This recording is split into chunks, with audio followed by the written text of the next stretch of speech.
3, 2, 1. Hello and welcome to episode 216 of Ruse Radio. We are back at it again with a very special guest, three-time guest, three-time, black, back in black. Glad to have you back. Glad to be back, man. Yeah, dude. Happy to have you here. You asked me a second ago and I never answered you. You asked me a second ago, I never answered you. You said, what has happened in the meantime or something along those lines? Like, what's been going on in your life? You said something like that? You asked me something like that, but I didn't answer you because I was... I was just asking what's new, what's going on. But I should ask you the same thing because that's a good question to ask. I feel like it's been a while since I've had an actual conversation with you, right? Because we thought we had the two interactions from the last podcast to now. Yeah. But both of us can't remember it. I feel like when I saw you, it was literally like, oh, hey. That was like the entire... It may have been. Maybe it was like I was coming, you were going. I guess we ate some wings together, but even then we didn't like have a conversation. We just I kind of pointed at some wings and I said, "Hey, there's some wings here." And you were like, when we broke Chris Fort's we solved racism, dude. Yeah. Because he was like, "I don't want to go for the chicken first." He's like, "Thank God the white guys went. All right, now it's safe for me to go." I was eyeballing that chicken the moment I walked in. I was just waiting for permission. So honestly, the same thing. Because I was just like, courtesy. I'm gonna wait till they say, "Okay, you guys can grab some chicken." I'm not just gonna go dive into it. Yeah. But once that seal was broken, I think I did the honors of even going up and telling everybody. I feel like that's the right thing to do. Mm-hmm. Once you have been the one to break the seal, or once you're the one overindulging, you at least have to, like, if I'm eating like 20 biscuits, I do have to at least go up to everybody, be like, "Hey, the food is available." Right, over there. yeah. Before I eat it all, 20 Popeyes biscuits that's an attempted suicide, I think. Oh, it was such a nice touch, though. Like, it made me think that's probably a good idea. Like, maybe just grab a couple of those family-sized things if you're, like, doing a show, because that's enough to, like, satisfy me. If I'm performing somewhere and they feed me chicken, dude. Feed me, period. I'll just be like, all right, I'm there. Like, any dinner at all. Yeah. I think about when I go to work because I'm a server and I don't make much money. I'm like, well, at least I usually eat here. You know, the fact that they feed me is like probably enough. Right. I'm walking in. The entrapment. Yeah, the fallacy. You're right, because you're feeding me. It's gonna make me stay. That's how it's a toxic relationship. That's how I felt, honestly, at when I was a busboy, my first job, and the fucking food there. I was like, man. Want to go, but this shit's kind of fire. Yeah, well, and yeah, because it's so hard. Especially, I don't think the food industry outside of that, there's really nowhere like that where you just have food all the time. Mm-hmm. I don't think people who haven't worked in the food industry, I don't think they know. I don't think they understand what that is. All the other places, they're like, oh, we're 100 days safe. We'll throw a pizza party. Yeah, like imagine having pizza. Well, the problem is you can overindulge. But like, when I worked at a steakhouse, oh my God, I would go back just to have steak all the time. I didn't even make that much money, but just the amount of steak that I ate on a regular basis. Like a customer says, "Oh, this steak is messed up. It's overcooked." Overcooked was the best because overcooked means they can't continue to cook it. It's gone. It's over. Mm-hmm. This is like a $30 steak and they can't eat it. So what are you gonna do with the steak? What, you're just gonna throw it away? You guys are crazy. Smack on that.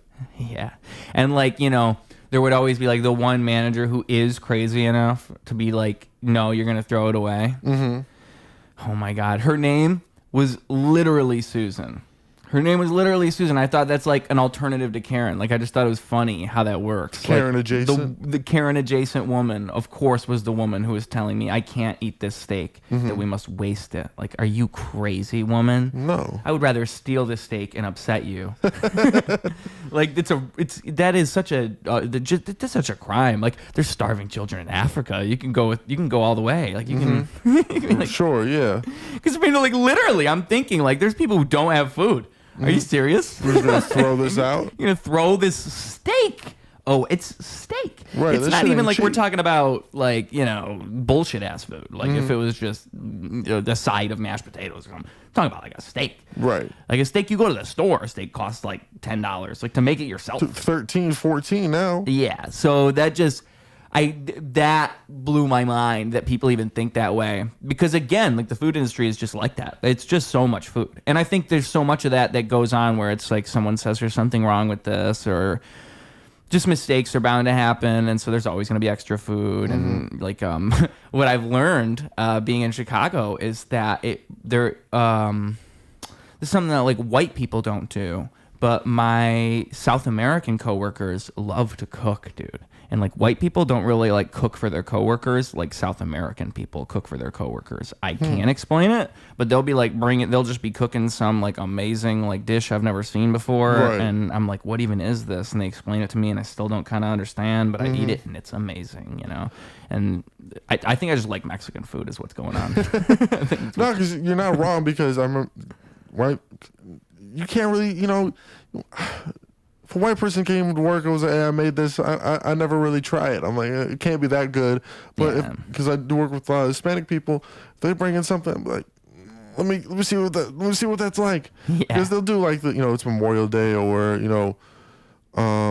there's been days where they do feed all the workers and they make hot dogs and burgers, but it's just like frozen stuff, and that's different. You're just heating it up. You're not actually like making. So I agree with your statement. Well, I think that's part of what's nice about it is that it's like home cooking. Yeah, I want a good, like, now that I think about it, like I really want an amazing African American coworker who can give me like the best comfort food I've ever had. That would be so awesome, because I don't think I've had the proper experience. Like I don't think anyone's taken me through the whole like tour de force or whatever you call it. Like you got to give me the whole like a soul food plate. Yeah, I've never had it. Like I like that food, but I've like Thanksgiving is the closest I've had. Yeah, same here. Like, I've had bits and portions, but I've never had like a full like soul food meal. I'm talking show me the ropes. Like explain it to me. Yeah, because I've never had a full meal. I think I've had like my understanding, it's like soul food is just comfort food. It's like mashed potatoes, it's like fried chicken, it's like gravy, it's like white gravy, brown gravy. What else goes in there? Mac and cheese. What else am I missing? Turkey, greens. Yeah, greens for sure. I love asparagus. Asparagus is fucking awesome. There's probably all kinds of stuff I'm not thinking of right now, though. Oh, but oh my God, that's exactly my problem, because I don't understand. Right. Those are all the things that I can come up with. There's probably like, if I, within the next 30 episodes, I'll get a comfort food expert on. No, especially it's that time right now where like it's cold out and everything. Those warm plates, man. Yeah, right. They're the best. Now's the time. Maybe that's why Thanksgiving is when it is. Maybe that's what's going on. Probably. Because it's like right when it gets cold is when we decide to do that. Right. It is kind of the perfect time. You wouldn't want to do Thanksgiving with like turkey and all that shit in the middle July. of summer. Yeah, like what are you doing? It's hot out. Like, dude, you go to the beach, just slug. pass out Yeah. like a slug. Exactly. Dude, no. That would be awful. That would actually be a really bad idea. Burning in the sun, just got the itis. Yeah, it would be painful almost. Yeah, because I mean, like you wouldn't even want to get up. You'd just be sitting there, like not wanting to move. Yeah. So you can't do that. It's got to be towards that time of year. I don't even know how like holidays work. I feel like every time you look up a holiday, it's always like some crazy like satanic ritual beginning. You're like, whoa, it started like its origin and everything. Yeah. Like you never really think about how holidays start, and then you look it up and you're like, whoa, they just executed people in the 1300s and then they started Christmas. It was wow. like that's pretty cool. Like it's always something like that though. I'm completely making that up. That's not how Christmas started. But I mean, I think Halloween is a weird one. I mean, how the fuck does Halloween possibly start? I meant to look that up and I didn't, because I wonder, how do you start running around in costumes asking and then for free pretending candy. And asking for candy? Yeah, what the fuck is that? Like, how does that begin? Like, of course it's a fun thing to do. But like, why would you just all as a whose idea? Like who's like? Yeah, whose idea was that? Why don't we go around asking for some candy? Like, you know how you love giving candy to kids? Well, how about we make it a holiday? Like, who the fuck? What kind of idea even was he presenting? It's like, hey, So we love now I'm kids. just thinking about like pedophiles just like gathering up. They're like, you know how we try to give these kids candy. What if we start a holiday and we just round them up? It's the perfect move. The kids will come to us. Right. Oh, goodness. And then they do. I mean, there's always those conspiracies where it's like, poison in the candy, which I think is funny. Because I don't think that ever really happens, but it is like, it could happen. Of course it could. My favorite one is they're putting drugs in your kids' candy. It's like, no drug dealers handing out drugs for free. That's preposterous. Why would you ever do that? Defeats the purpose. I mean, that would be like if a drug dealer did that, he would go out of business so fast because he'd be the best drug dealer of all time. Like, it would be over because that's the worst thing you could do. Yeah. No one would know who he is because they all got candy from different places. And then he's just handing out his, product for free. And why would you want to drug kids? Like, with kids aren't. Oh, it's the future market. That's like the only argument I think that person. The future market. The future market. Get him early. Get him early, yeah. Get him hooked now. Because why else? There's no other good reason. Like, I mean, they're not going to be the ones that are going to have the money. They're not going to be able to buy the product. I mean, the only thing they could possibly buy, it's like outside of their funds, is like apps on phones that they use their parents' credit cards for. Like, you can't go Games, to a drug dealer. Fortnite skins, emotes. Yeah, you'll hear that, but you're never going to hear of like, oh, a kid went and bought crystal meth with my credit card. You never hear that. So I think it doesn't make any sense. My immediate thing, he took card? Yeah, right. Whoa. The guy selling crystal meth took credit? This is the future, dude. Yeah, well, honestly, like, all you gotta do is have Square. Like, imagine this guy's got Square. It's a tap to pay. Oh, my God. That's gotta be happening, dude. Meth dealers, crack dealers using Square. A buddy of mine told me that he was on the train, and there was a homeless guy, and he was asking for money. He goes, "Oh, I ain't got any." And he was like, "Oh, I take Cash App." There it is. And he was like, "Motherfucker." I've heard of those. And I feel like that's like a violation at that point, because it's like, now I gotta lie and say I don't even have Cash App. Like, come on. Like, that's a bit much. Like I already denied you once because I can't give you any money, and now you're like, it's not that I can't, I just won't. But I mean, but for me, you to tell me you have Cash App is like, what do you know about that? Like, you're not. Yeah. I feel like you're faking it now, because how do you as a homeless person know about Cash App? I don't know. Why do you have a phone? It's the future, dude. I feel like homeless people just acquire things. As we evolve, their trash will get better. So yeah, it's like you ever play like an RPG game, like Dark Souls or something? You have an inventory. Like, I feel like it was like if you're homeless and they just like find a phone, just like pull it out of nowhere. Inventory. They just have it now, and then they pull it out of nowhere. Their backpack that's got 20 things. Yeah. Right. None of it would ever fit in there, but you have them. Like, homeless life is crazy. I have seen videos like that where homeless people just pull a shit ton of things out of nothing, like a clown car. You see that? Did you see that video the other day? It was like 9 guys getting out of like a Honda Civic. I didn't see that. No. I guess they did some robbery, but there's 9 of them. So like 3 get out of the front, 3 get out of the back, and then 3 got out of the trunk. The trunk. I was thinking, like, how do you film all in there? The trunk. Damn, they're crammed though. How are you driving that thing? Is what are you gonna steal that's gonna fit in the car? Right. What job are you doing? You need 9 guys. Well, they're running away. Yeah. No, so the video was them getting out of the car. So I'm assuming it was previous to the robbery. And they just got caught. Maybe, I don't know. I only saw that they got out of the car. That was the only part of the video. I wonder, because like if they went through all that, I would have at least let them try. Like, that's what I'm thinking. I'm like, damn, at least see what these guys are. Cops waiting in the parking lot. Like, hold on. I want to see how this works. We just saw 9 guys get out of a Honda Civic. Just holding on to something, all of them holding on to the roof. Like, these guys are probably from like a fucking Christopher Nolan movie, like about to pull the heist of a lifetime. Like, and they just got caught heist in the beginning of The Dark Knight. How the fuck do you fit 9 guys in that car? Like, that's what blows my mind. I mean, that they drove it there. Like, you'd have to be. You know what I'm saying? You can't see shit. You got guy number 3 who's like calling this. Turn left. You know what was impressive though? Yeah. Is that they backed into the parking spot. Yeah, that's crazy. That's nuts. The guys that were in the trunk, the other guys like went. Oh, he popped the trunk with the button. I see. I was gonna say they must have ran over, but that's Damn. I gotta find this video. This is why we need like a producer for the show. We'd be watching the video like 10 times over right now is what we'd be doing. But you know what? It's nice because it builds up anticipation for me. Like I am excited to see this.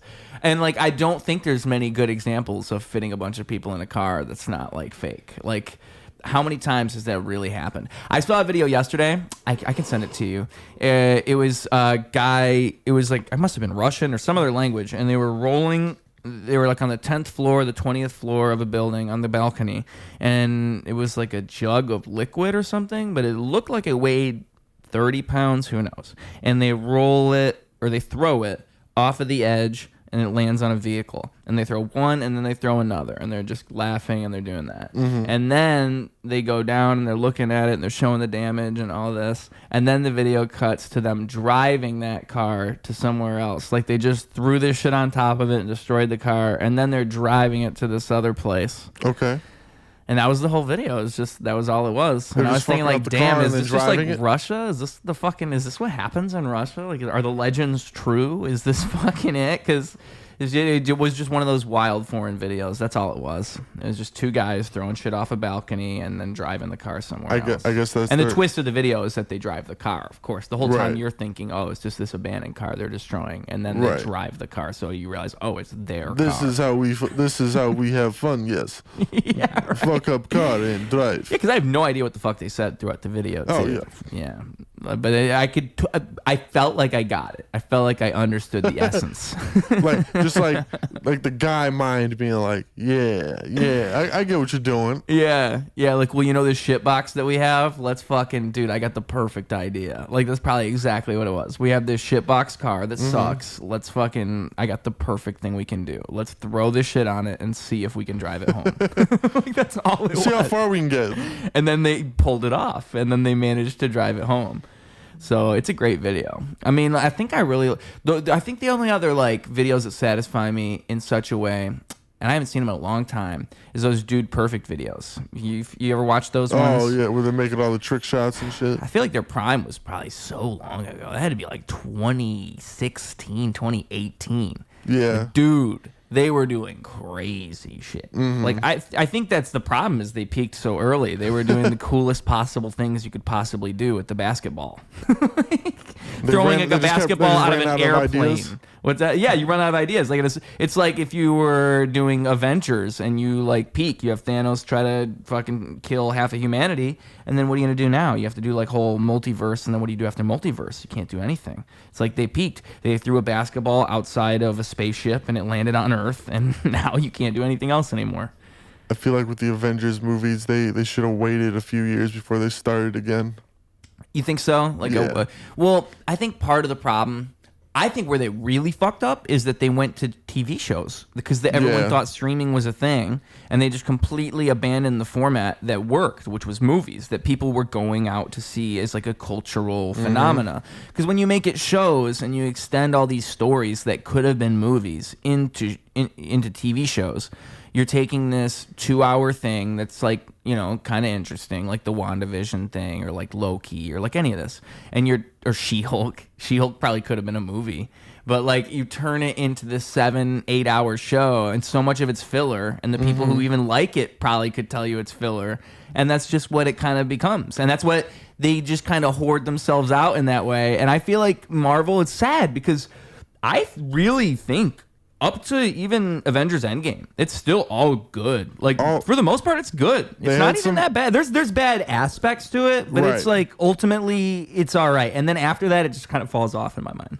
Yeah, I know. I 100% agree. Like, they had like their hits and misses with up until Endgame, but now everything that has come out, like, it's a lot more misses, and like you pay attention to the storylines and everything, you're like, oh, there's a plot hole here, like, right, and it's just like none of this is really tying in together, and then you're just creating more and more branches. It's like, okay, but where's this all kind of going? They've given up at certain points. They're just like, we're not doing that anymore.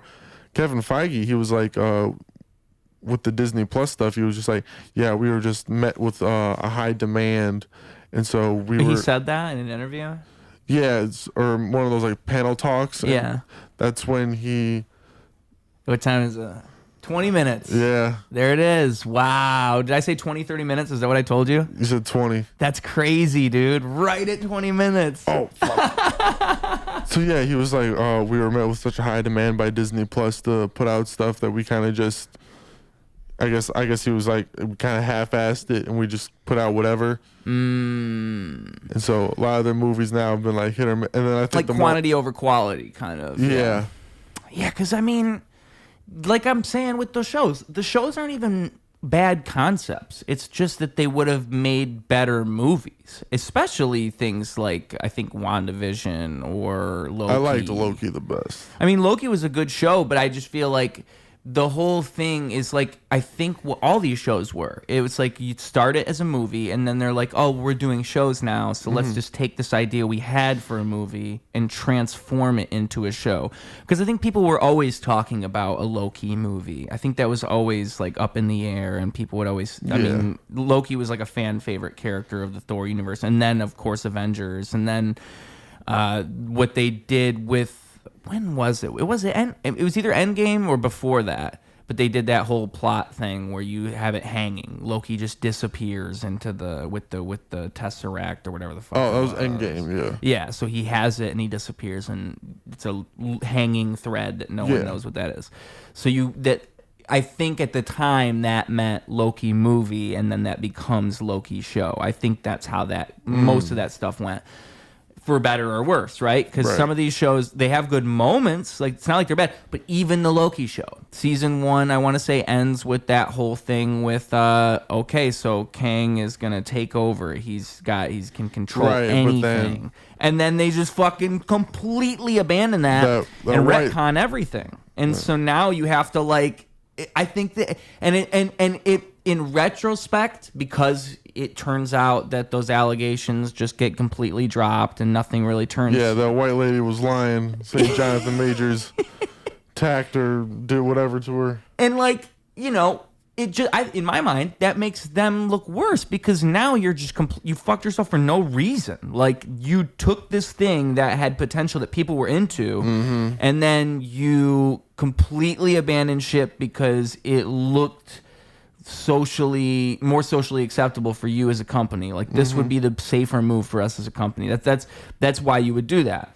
Because, yeah, Jonathan Majors, maybe he's innocent, but we don't want to be in that conversation at all, so we're just going to distance ourselves from that. That's what they're thinking. They're not thinking he's guilty. They're not thinking he's innocent. They're thinking we don't want to be a part of that. But either way, you just fucked up the whole storyline that you had going.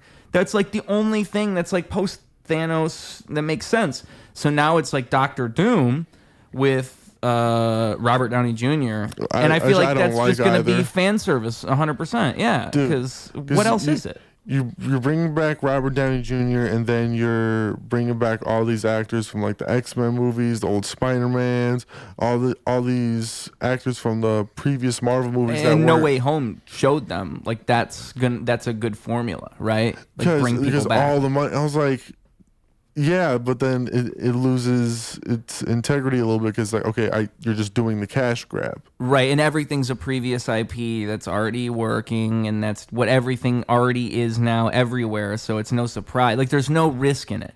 There's nothing in it that's like surprising or different. I hate that. Yeah, exactly. And it's kind of antithetical to what they were when they were establishing themselves in phase 1 and 2 and 3, where it's like, holy shit, Iron Man movie, like, holy shit, Spider-Man movie. Like, even when the Tom Holland Spider-Man came around, that was cool to see, because there really wasn't anything like Andrew Garfield's was okay, but it didn't really pop off the way they thought it was gonna. So it was cool to see a new Spider-Man in this new universe that they had already established. That was exciting.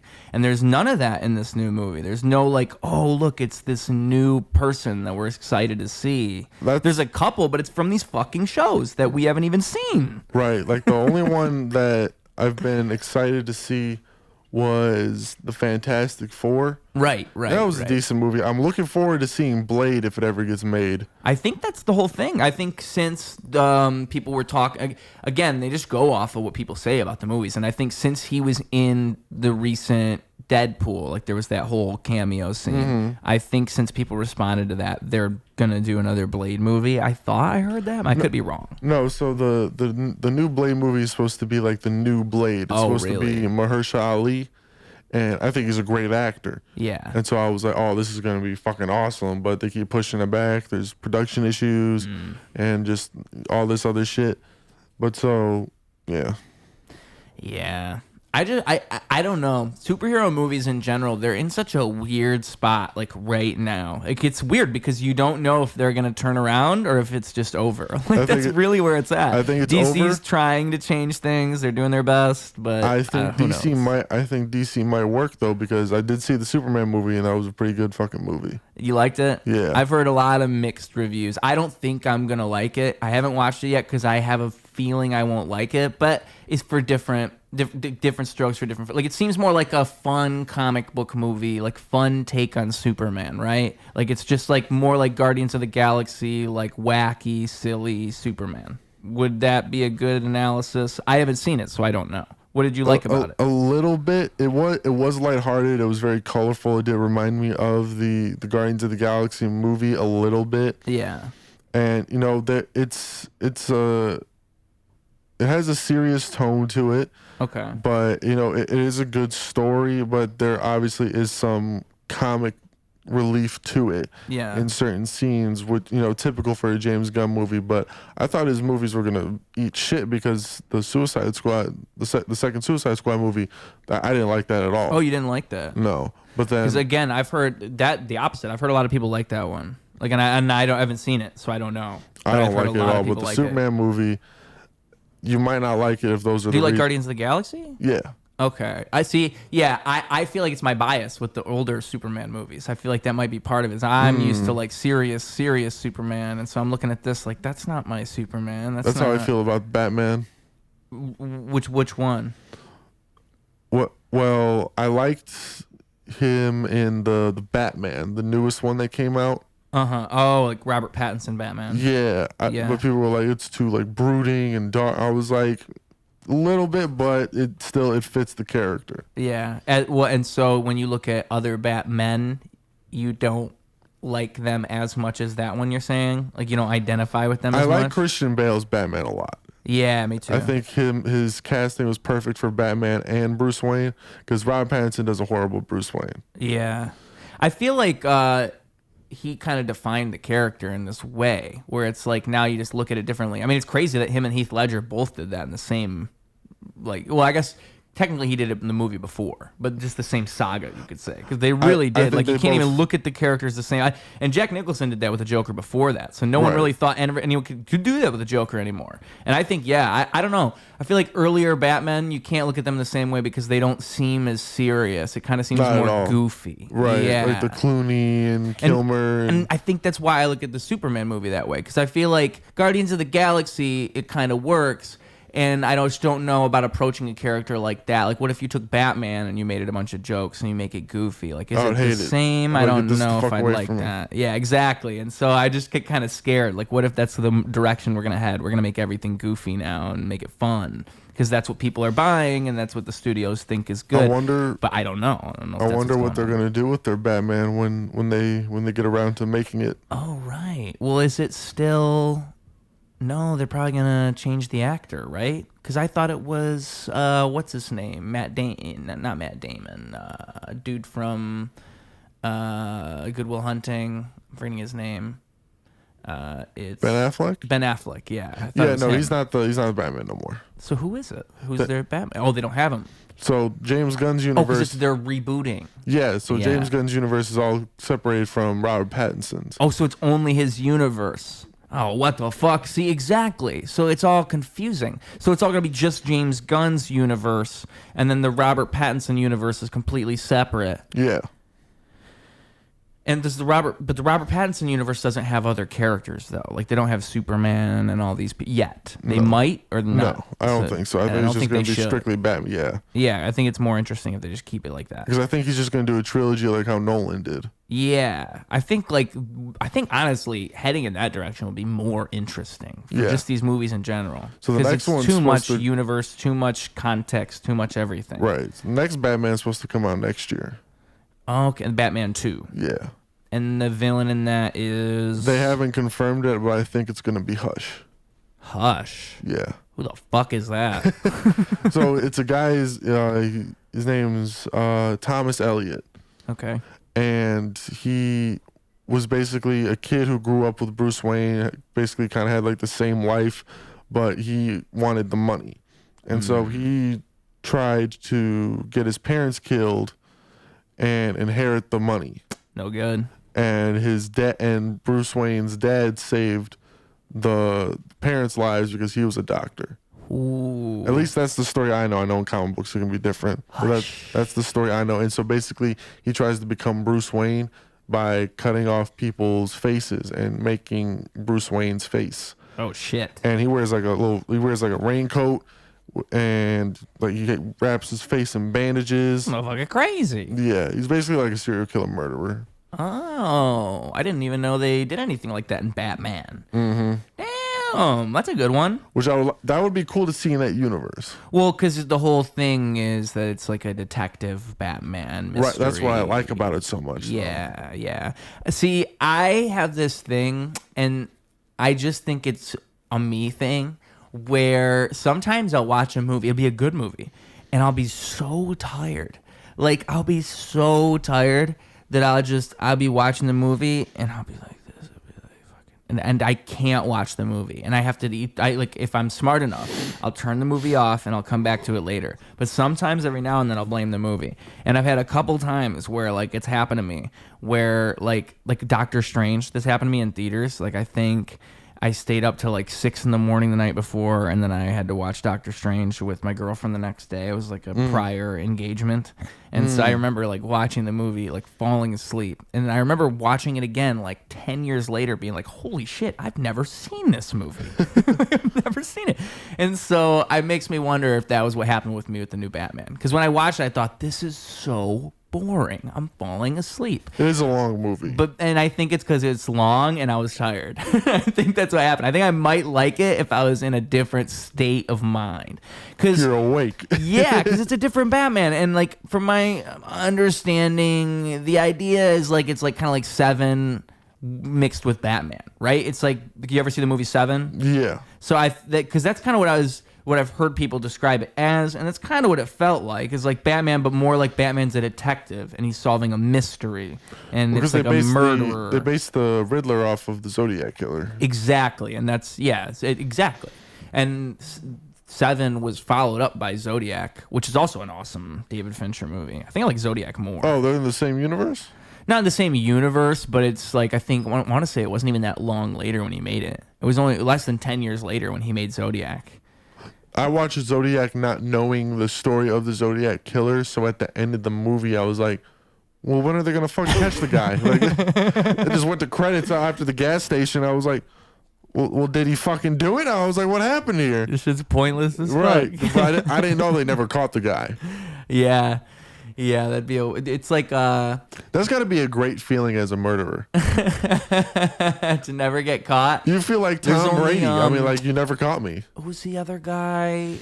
I guess it's only the Zodiac killer. No, Son of Sam. I think he's the other one. I don't think they ever caught Son of Sam either. Mm-hmm. I remember learning about him. And you ever learn about Son of Sam? He left a bunch of cryptic messages, just like Zodiac, and then they never figured out who he was. And like, there's always people thinking they know who he is. He wasn't a murderer, but he robbed the plane. I forget his name. Oh, I know who you're talking about, but I can't remember. I know the story, sort of.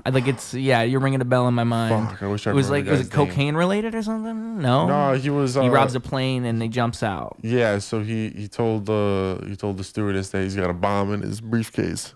He's gonna blow up the plane if they didn't land and get him like $10 million. Ooh. DB Cooper. There it is. DB Cooper. Yep. I've heard this. Yeah. And then he gets they land. They give him the money and a parachute. They fly. Jumps out the plane and just disappears. Huh. Wow. He pulled it off. He Tupac'd him. Right. Yeah, he went to Cuba, or something. Right? What do? You just get away with $10 million. Like it's not. You're just like, all right. I imagine it's got to be like the Breaking Bad universe, where there's just some vacuum guy you call, and he just wipes your ID and gives you He's gonna take you to a cabin in Nebraska. You're never gonna leave. You got like 4 miles of land. I that's one thing I really did like about that show is that's such a convenient thing for the story. Like we can just wipe your everything and just send you away. I thought it was. I did think it was like convenient. I don't think that's real. maybe. I figured if anyone would know, it would be a guy like Saul. Mm-hmm. Right, right. Or Mike. I know a guy who knows a guy who knows a guy. Or Mike. Like one of those two would possess that information in that show. Yeah. Yeah, and what's the actor that ended it? Robert Forster? And it was right before he died when they made El Camino and they revealed the actor. No, they revealed him at the end of Breaking Bad, but then they had him back for El Camino. And I want to say it was Robert Forster. It was a well-known actor, so it was cool that they even went so far as to actually identify the guy and show the guy. Because the whole show, you're thinking like, oh, this isn't going to go that far. You remember in the cabin, like towards the end, it's Walt in the cabin, and he says, hey, like I'll pay you extra to stay and hang out with me. Right. Like, and he's in a bunch of shit. He's in a Quentin Tarantino movie. Oh, that's Jackie the guy's Brown. name? Yeah, I want to say, maybe I'm getting his name wrong, but I want to say it's Robert Forster or something. Oh, like that. okay. I didn't know he's you a were talking well-known about actor. the character. I've seen him in a bunch of things, yeah. Yeah, so it's cool to see it finally because, like, you're never thinking you're going to see this guy, and then you see him, you're like, oh, what the fuck? Hey, it's that guy. And then they bring him back for El Camino, and they actually show you the I thought that was a bit much just because... Would the vacuum repair place be in Albuquerque? Like, did they ever say that? I can't remember. But I feel like that's a bit... Like, Albuquerque's not that big. You're telling me the vacuum repair place was always right there the whole time? But I guess maybe that makes more sense. Maybe that makes more sense. It really is, like, such a good show. I mean, I know that you, I think you're a Breaking Bad hater, if I remember correctly. I don't hate it, but I didn't like it as much as other people like it. I think Sopranos is better. No, like, have you watched Sopranos more than once? Have you ever watched it again? Yeah. See, I need to watch it again because I think I watched it up to almost the end, and I still haven't seen the end. Like, I haven't, like, now it's, like, to the point where it's been years since I've watched up to the end. And it's like, oh, well, I have to fucking watch the whole show just to see the end. Right. But it's okay because The Sopranos is that good. So, and I want to say it's, what, The Sopranos and The Wire and then, like... Breaking Bad are kind of all in the same breath, to my understanding. Yeah, of like the best shows. I mean, Mad Men, I think, falls into that. People like that, which I watched the first season or two. I never really got into it, though. I just didn't like it like the other ones. Mm-hmm. Maybe I just don't get it. But like Game of Thrones, season 1 through 4, fucking incredible. Like some of the best shit ever. I would say that's the best show of all time if it wasn't for the fact that it gets so awful. Like it's that good. Never seen it. So season 1 through 4, if you could control yourself and just stop watching right at the end of season 4, you'd be fine. But the problem is the show just gets it's just trash juice. It's so bad. It's like damn. It makes me hate because it's a great example of like why television goes wrong and why that system doesn't really work and all kinds of things. Why, like, it's a problem when you have people with an IP that don't understand the IP and so they just fuck it up. Because, like, what it really was it was like the show was good because you had George R.R. Martin supplying all this fucking awesome material and they were faithfully adapting everything. But then they ran out of material because he takes so long to write books. Like, people are still waiting for him to finish the story of Game of Thrones. The show finished before he did. So that's the thing is in his telling, I think he said in interviews, like, it should have been 13 seasons, like the way that he thinks about how the story's pacing should have went. And they wrapped up, I think, at season 8. And, like, the story that he wrote ends around season 5, like, right around there. So that's when they start having to, like, have to go off of cliff notes that he gave them of, like, this is the vague thing of where the story's heading to, and they just completely drop the ball. Like, oh my fucking god, when people try to tell me that Game of Thrones, like, the last season is okay, like, I am an addictive person. I watched Game of Thrones within a week, maybe 2 weeks. I watched it so quickly, and so it was actually astounding to me how shitty it got so fast because I was like, this isn't even the same thing I was watching. This is like completely different. Like it loses its identity because there's certain rules that you establish. It's like if Breaking Bad just started breaking all the rules that they established early on and just started doing whatever the fuck they wanted at the very end just to shock you, just to poke at you, just to make you go, whoa, I can't believe they did that. Right. Like if it just turned into some shitty action movie at the very end, you'd be like, what the fuck? You'd like lose all your trust for the whole show, and it would spoil the beginning of the show.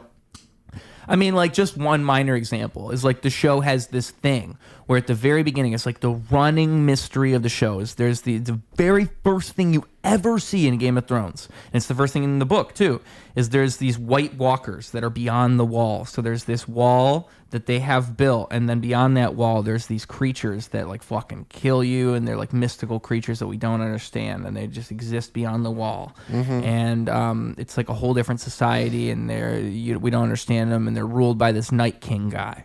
And that's all you really know, and then, like, that's just running throughout the whole thing. It's like this, almost like this. You never figure it out? You're not supposed to figure it out. I don't think you're supposed to understand it, or it's ever supposed to really...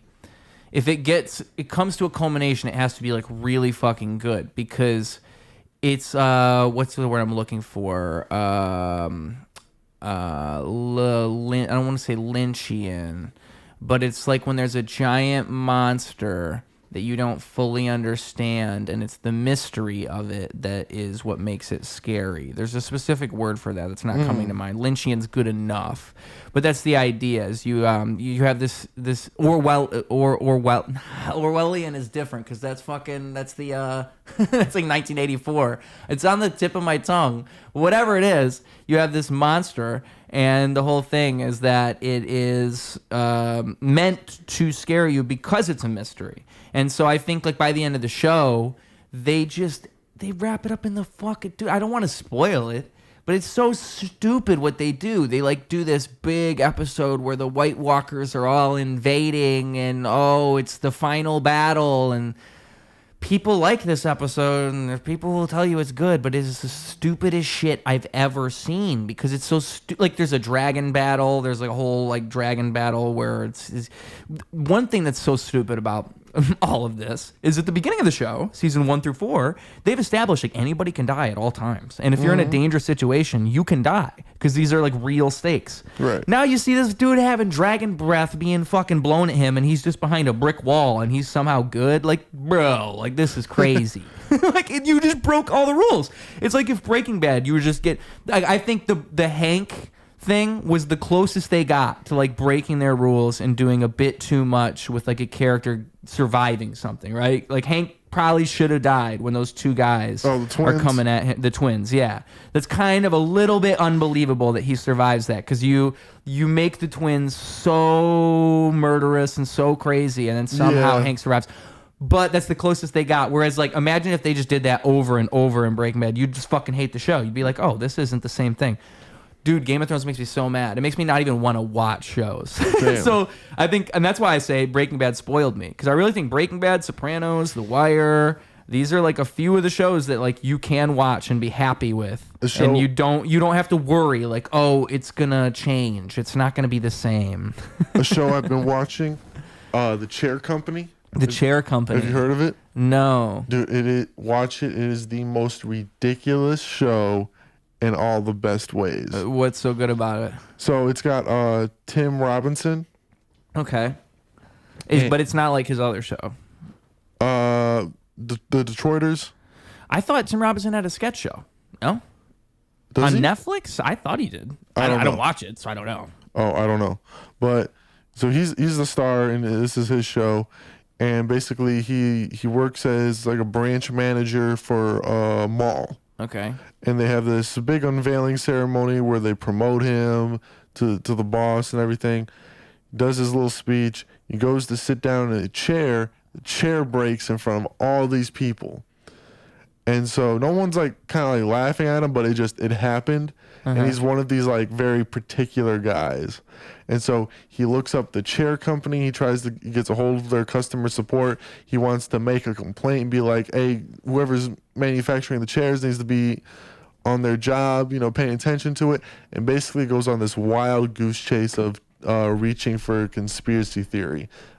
And it is just the most ridiculous thing. Like, no one should really go that far into making complaints about to someone's corporate, but he's just one of those guys. He's like, no, I'm going to get in touch with them. They're going to hear that this chair could kill somebody.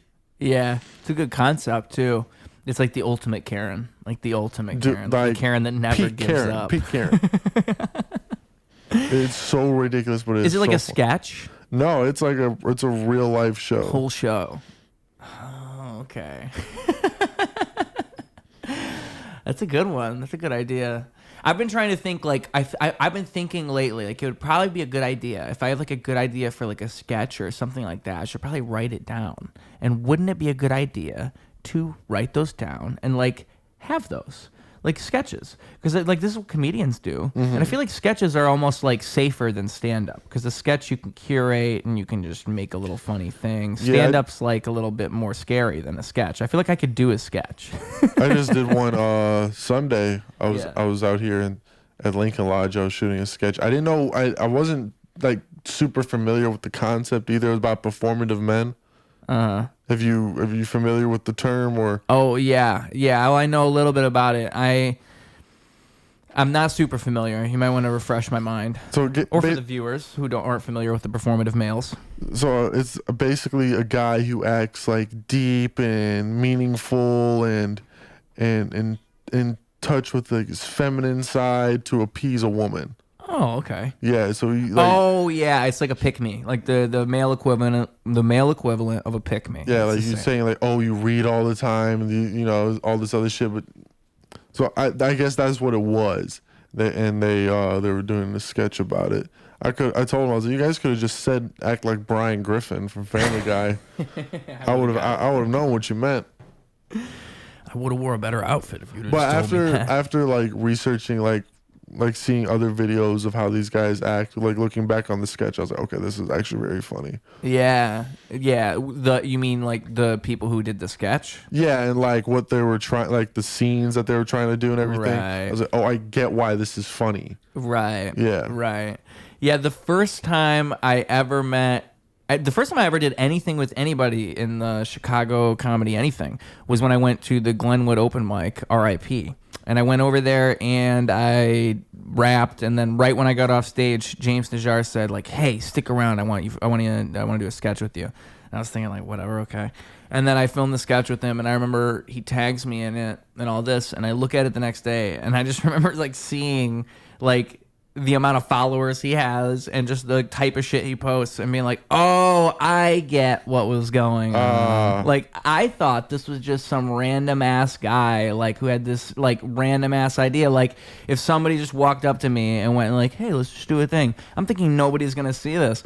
And then when I go and look at him, like, oh, he just films sketches all the time. And I get what was happening. I had no idea. If I knew, maybe I would have thought about it a little. Like, because just like what you said, I didn't like get what was even like. I just took his direction and it didn't really. I just did whatever. Mm-hmm. But when I watched it back, I'm like, 100%. Oh, I get what this is. Right. Because I don't even think I think like social media brain. Like I don't think I have good social media brain. Like to make content. I'm not good at that. I'm not like, and I think comedians often like with like sketches or like filming short little things. I've noticed that's like a trend where. If you could just talk about things, like if you could find a way to just talk about things or film like short sketch, you don't even really have to try. You can film like a 15-second sketch and that can like count as a video. So it's just about pushing out all the content, is pushing out as much as you can. Yeah. Well, and I think like it can work if you have the right personality. Like it just can come off as forced too. Like what I don't like is when people... It annoys the fuck out of me. When it's like literally a video that is someone else's video, you watch it all the way through, and then it's like a reaction at the end. And it's just some guy going, whoa, they shouldn't have done that. And then like the video plays over. And it's like, that's the whole thing. And there will be a channel where it's all it is like 30 videos, and it's just one video that someone else is playing all the way through, and then a guy at the end going, damn, that's crazy. And it's like literally adding nothing to the content. It's just stealing shit. Like that I think is too much. But if you're like making a sketch or making something, I mean, I just think like there's a point where I can understand why people don't do it, because I think like I can understand why you would hate social media. I can just totally. I hate social media. I don't like it. I don't like it that I feel like I have to do it. But at the same time, it's also great because it's also led to so many opportunities and it's a great thing. So it's like a double-edged sword, you know.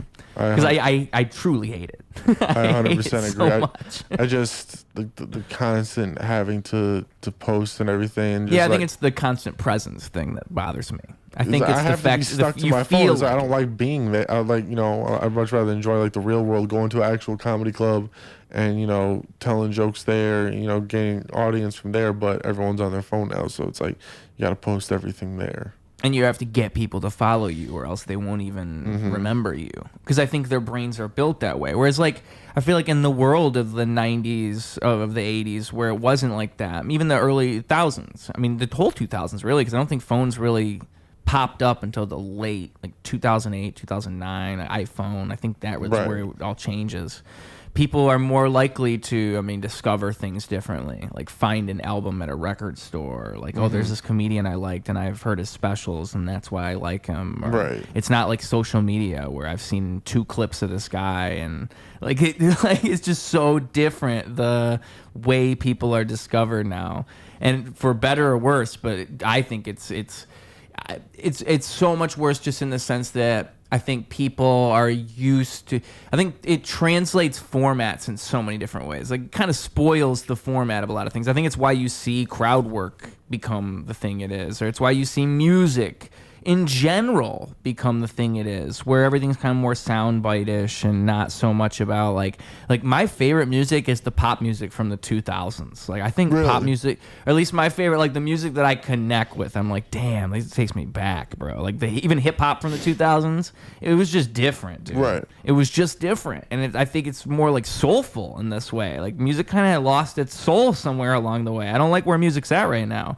I think so much of that is that we consume shit through our fucking phones and through pieces of things, and not, it's just so different. It's so different that it's like almost inhuman. It's not even like, that's why I say less soulful, because it's not quite the same. Like, you know, I feel like people don't have the patience that they used to have. They don't want to sit through something. And like in my mind, I love like being lost in something, like watching a movie and just getting lost in it, watching a performance, getting lost in it. But so many people fucking, they can't. Like they literally can't.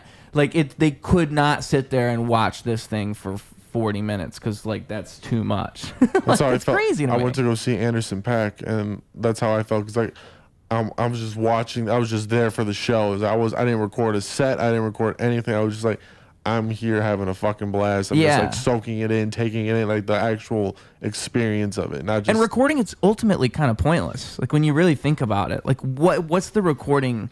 How many times have you ever thought, oh, I'm gonna go back and watch that recording of that concert I was at? Like I don't think I remember I've recorded a concert before. I don't think I've ever went back and watched that footage. I'm that guy. Like, I do record it sometimes, and then I never go back to it, though. But I mean, I think it's just because I don't think anyone really does, because I think it's kind of, you want to record it because it feels like the thing you should do, because it's like, oh, I want to remember this. But it's like the better way to remember it is to like be in it than to fucking, because when you're recording, you're thinking, oh, like, well, is my phone in a good spot? And like you're not doing the same thing you'd be doing if you were just paying attention. 100%. I mean, I like how comedy venues do that, where they'll like make you put your phone in a bag or whatever the fuck. I think that's fantastic. They do it so you don't record the comics, but honestly, I just like that it makes people pay more attention. Like I think you're forcing people to pay attention. You're forced to actually like listen to what I have to say. You can't just like go on your phone, record it, or be on your phone if you're not. That's what you have to do. You have to take the phone away.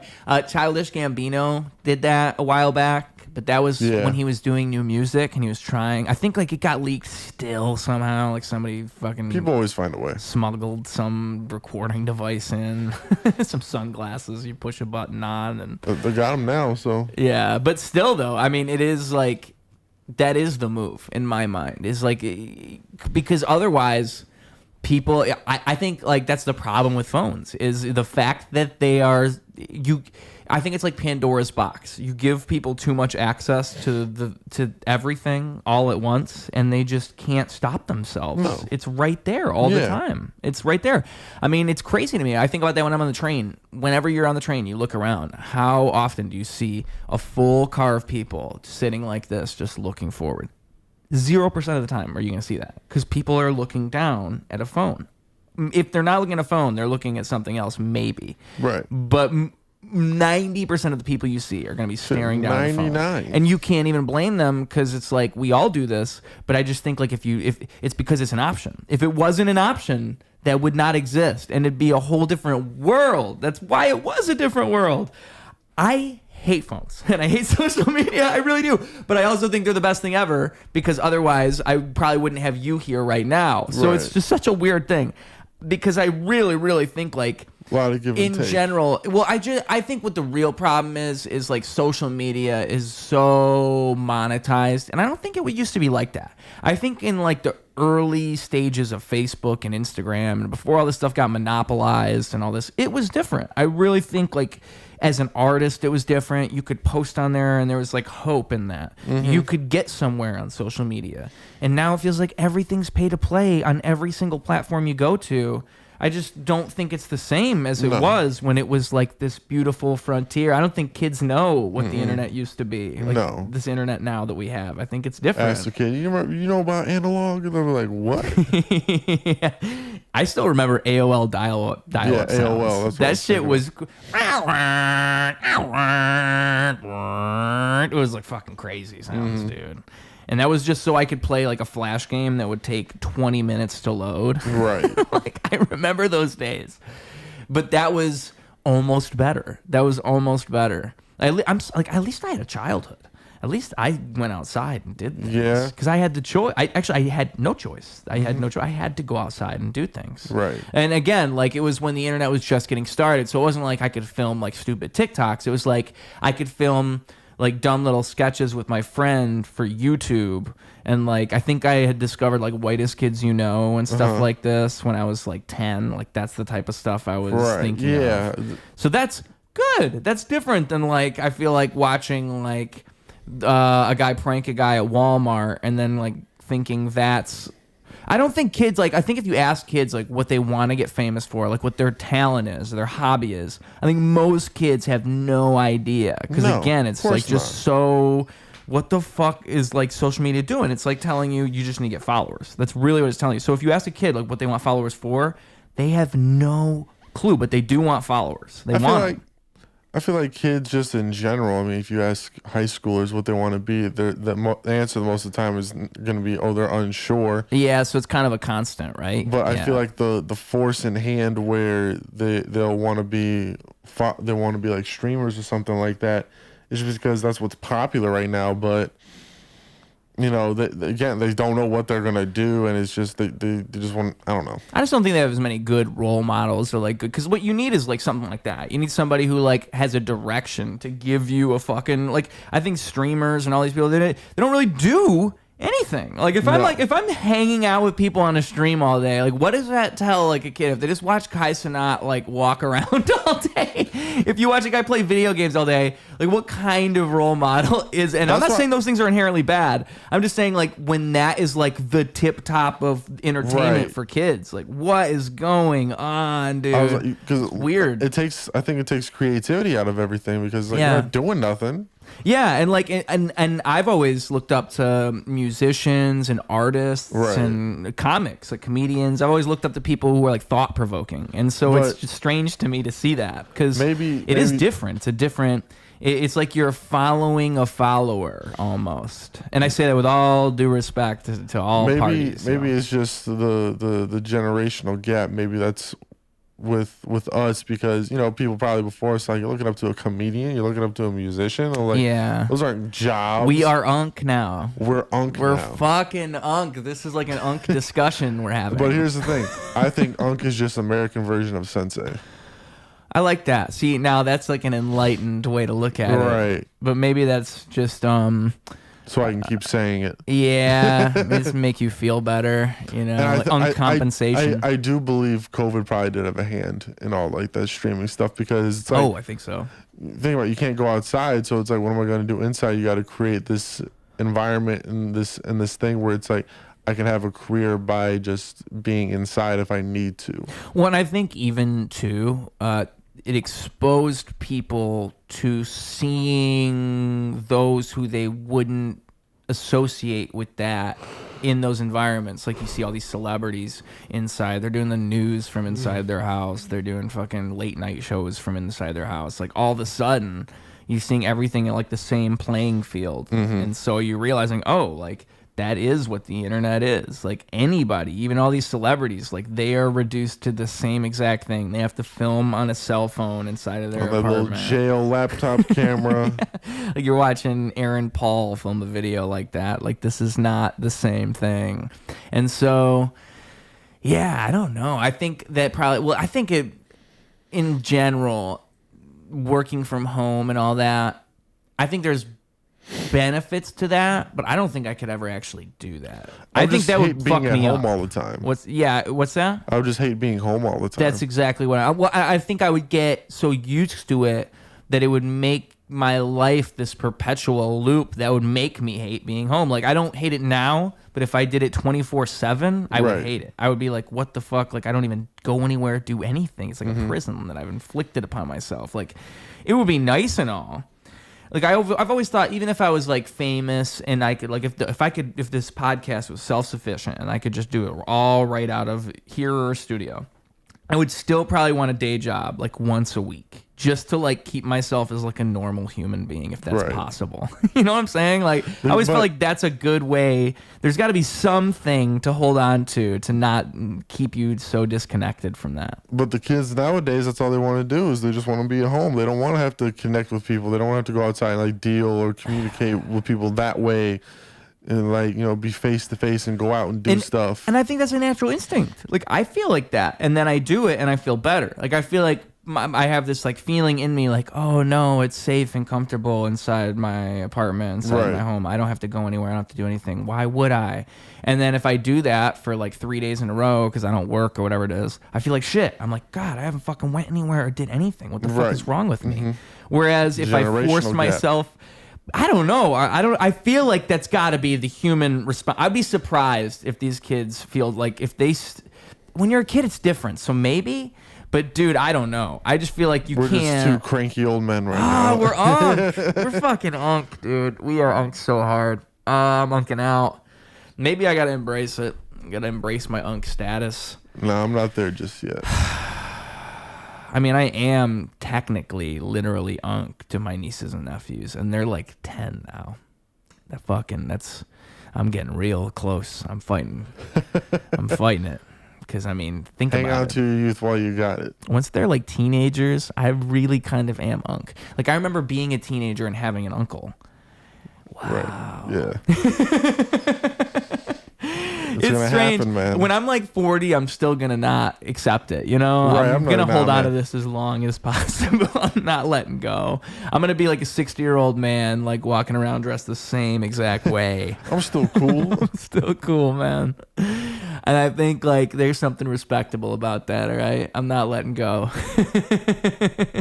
I'll be like Leonardo DiCaprio. You know, I saw this video that was like breaking him down, and I never thought about it. Like he got famous when he was so young. That probably did like fuck his whole brain up, and I never thought about that. Yeah, I'm sure it does. Like it does for all those people, but like he got famous really young, like big famous really young. Like one of the first movies he ever did was like with Robert De Niro, and then he played this kid with autism and gets all these awards, and he's like 10, he's like 12. Like, imagine getting that famous that early. Like, your whole development is just so fucked. Like, that's not Home Alone famous. That's like Leonardo DiCaprio famous. Right.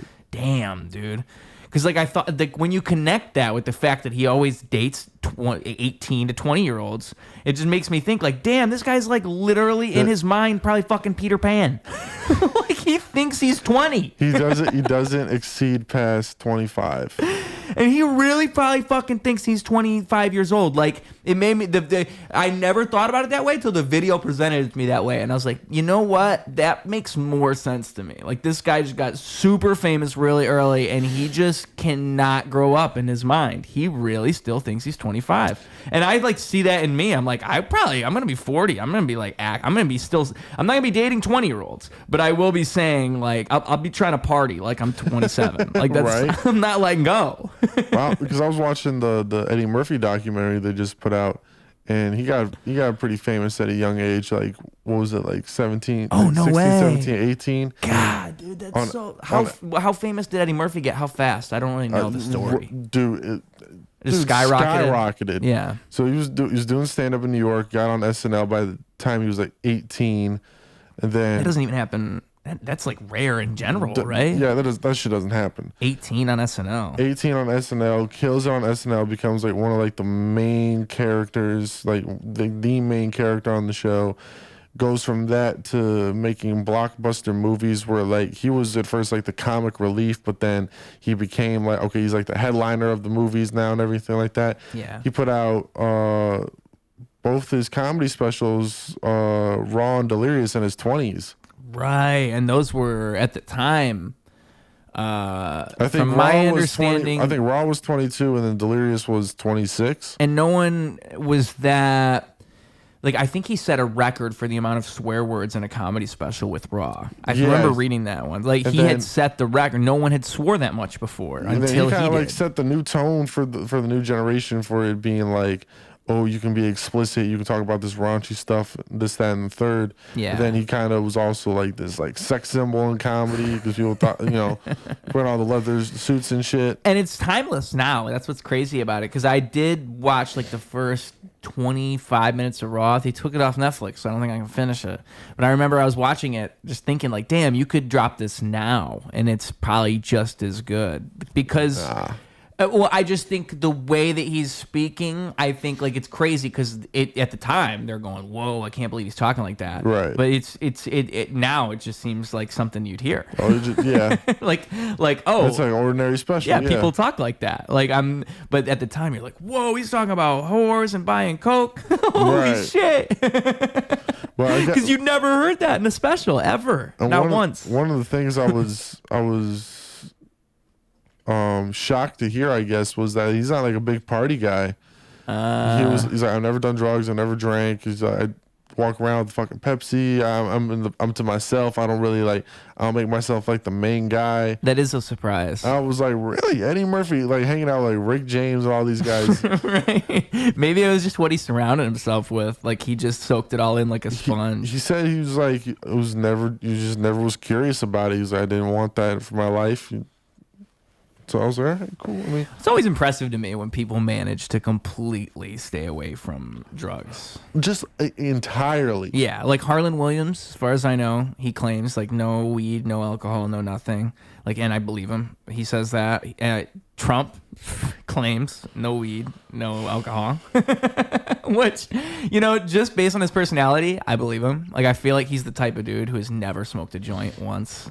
Like, not even once has he, like, taken the edge off and smoked a joint. Because can you imagine? It would probably change his whole outlook on everything. He'd be like, whoa, I was tripping the whole time. No, I think he's definitely done cocaine. Trump.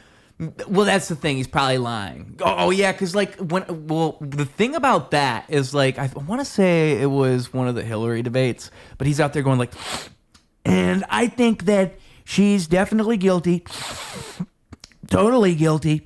Like he sniffs like so much throughout it. It's actually a pretty good Trump impression. Thank you, dude. I've had people criticize it, but I've gotten it. I think it's better than most. Makes it good is.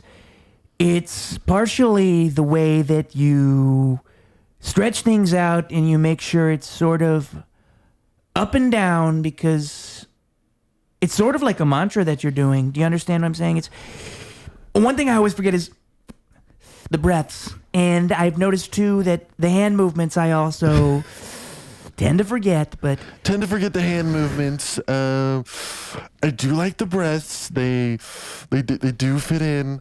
I do like those. Make it sound like you just ran like 10 miles. Not 5 miles, because that's what a liberal would run.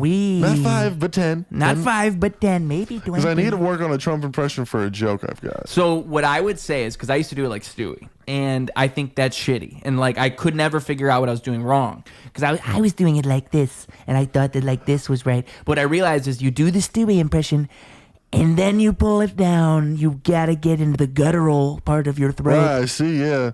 But it's kind of the same as Stewie. It's just deeper. It's just deeper inside of my throat. Because it is very similar to a Stewie voice. Because You see, Brian, I was on my way to the grocery store. But Stewie is up here. I was on my way to the grocery store, Brian, and then I no longer went to the grocery store because I saw liberals there, and those I don't like liberals. That was good. Now, another way you can practice is, I've learned this, you don't even have to talk in the voice, because again, it's kind of about like the way that you speak. So, this is me doing a Trump impression without doing the voice. So it's big, and it's pretty big, bigger than most. But the thing about it that's really good is that it's perfect, because it goes all the way in every single asset is exactly what it needs to be. So it's like you speak super simply, but you have to still like, it's almost like word salad, but it's a calculated word salad. Like, and you use words like big and impressive and perfect. Right. Like, I think there's really an art to like making things sound like the biggest and the best and the worst. Like if something's bad, it's the worst, and like you have to make sure to hammer that in. He only has a certain amount of adjectives he uses, though.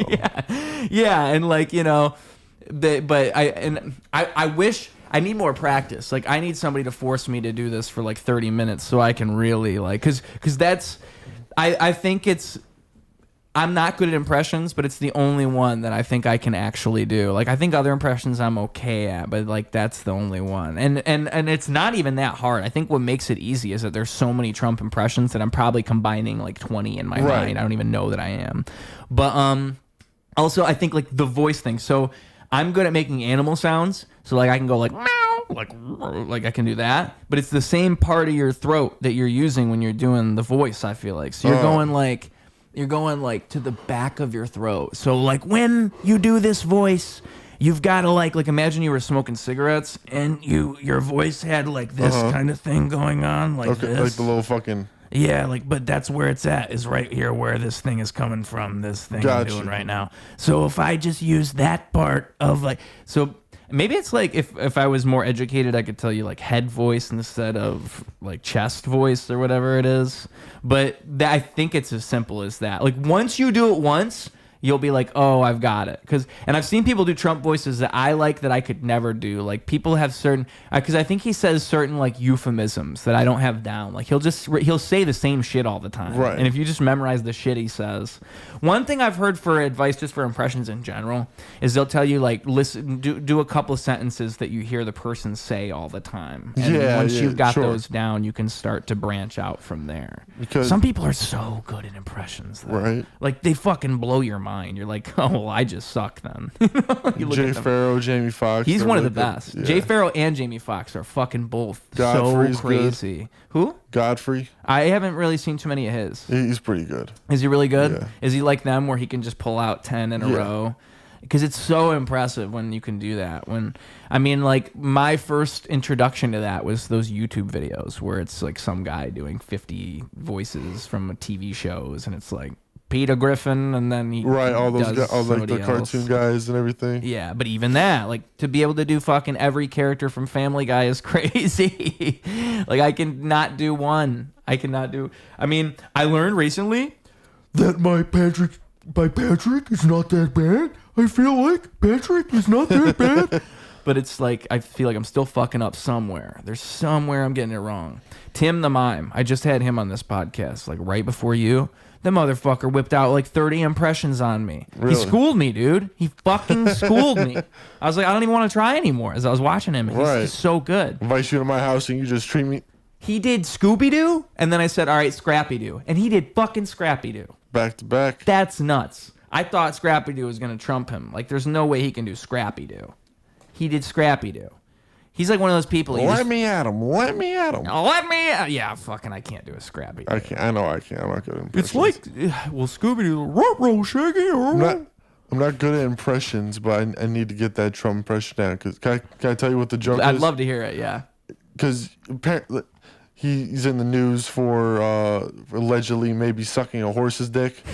You know how that happens. Right, yeah, just, a regular Tuesday. Yeah. I would just love to hear him talk about how, I suck the best dick. I really do. I really suck the best horse cock. I suck the best horse cock. I only the best horses I will put my mouth on. Pristine would be a good word for that. I feel like a pristine horses, he might say something like that. Like, I only suck the best horse cock. Cock is like a... Like he would emphasize that, like I only and best horse cock. I feel like that's how he would say it. I only suck the best horse cock. When I walk inside of a farm, I look around and mainly I look at the balls of the horse because I need to be sure. I need to know the truth.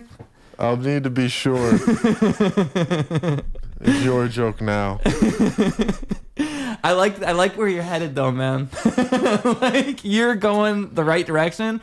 I think you're thinking the right thing. You need to get the Trump down, because once you have the Trump down, you'll start throwing out lines like I just did. Like right. Trump is like one of those things. I feel like that's kind of why he is who he is. He's funny without even trying to be funny. Right. He's a character in himself. So it's not that hard to pull off. And you got it. You got it. Trust me. It's in you somewhere.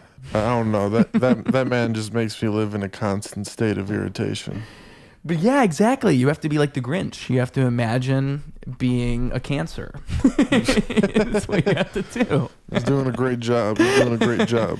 I really wish that they weren't sending ICE agents to my neighborhood. I can at least say that much. I thought they were going to get me downstairs, man. Yeah. Well, I saw a van pull up. It was Amazon, but it was just a white van. I was like, hey, man, I Loki ain't from here. You got trauma. You got trauma built into you somehow. I don't know how that works. Maybe you've got like something down the line, like... Because you look white on the outside, but I think deep down you have some generational trauma. If you're watching vans pull up and getting scared, and it's like Amazon, there's probably something. Maybe like were you abducted as a child? Like, no, it was just like seeing all the videos, and I was not born in this country, so you might come get my. That's what I mean. Maybe like your great grandpa wasn't born in this country, and there's just something deep down inside. Well, on my mom's side, probably yeah. My mom's side and herself, they weren't born in America. Oh, do you know where? Germany. Germany. Yeah. There you go. Huh. Yeah, I feel like it's just crazy, dude, because like I think people who already don't like Trump, they thought it was going to be the worst thing in the world, like they would think. And then people who might like Trump are thinking, oh, well, they're only going to get rid of illegal people. And then people who are like actually going crazy about that type of thing say, yeah, get rid of everybody. So there's all like three of these groups, I think. And then they go with group number 3 and they just start getting rid of everybody. And just like basically, I compare it to like stop and frisking, where it's like you're just walking up to a Mexican person now and saying to them like, hey, show me your papers. Because they're Mexican. Mm-hmm. Like, that's nuts. It's like Stop and Frisk 2.0, kind of. Yeah, no, that's all they're doing. And that's what I think is unacceptable about it. And I don't think those first two groups would have said that. Like, I think even group number 2, who was like with Trump and vote for Trump, even the people who reluctantly vote for Trump, they're like, oh yeah, well, you don't want too many illegal people. We can agree on that. We don't want illegal people that are committing crimes. We could probably agree, like people with felonies and all this. Maybe we could have like a line drawn. That's more of a rational person's thinking. So that's someone who's in the middle, because that's the thing I've noticed. Yeah. People who are extremely on either side are usually both wrong. I agree with that. But Trump was playing the middle, because when Trump was running, that's what he was trying to say. He was trying to say, no, we're just going to go for the illegal people. It's gone crazy what the liberals are doing. They're letting anybody in.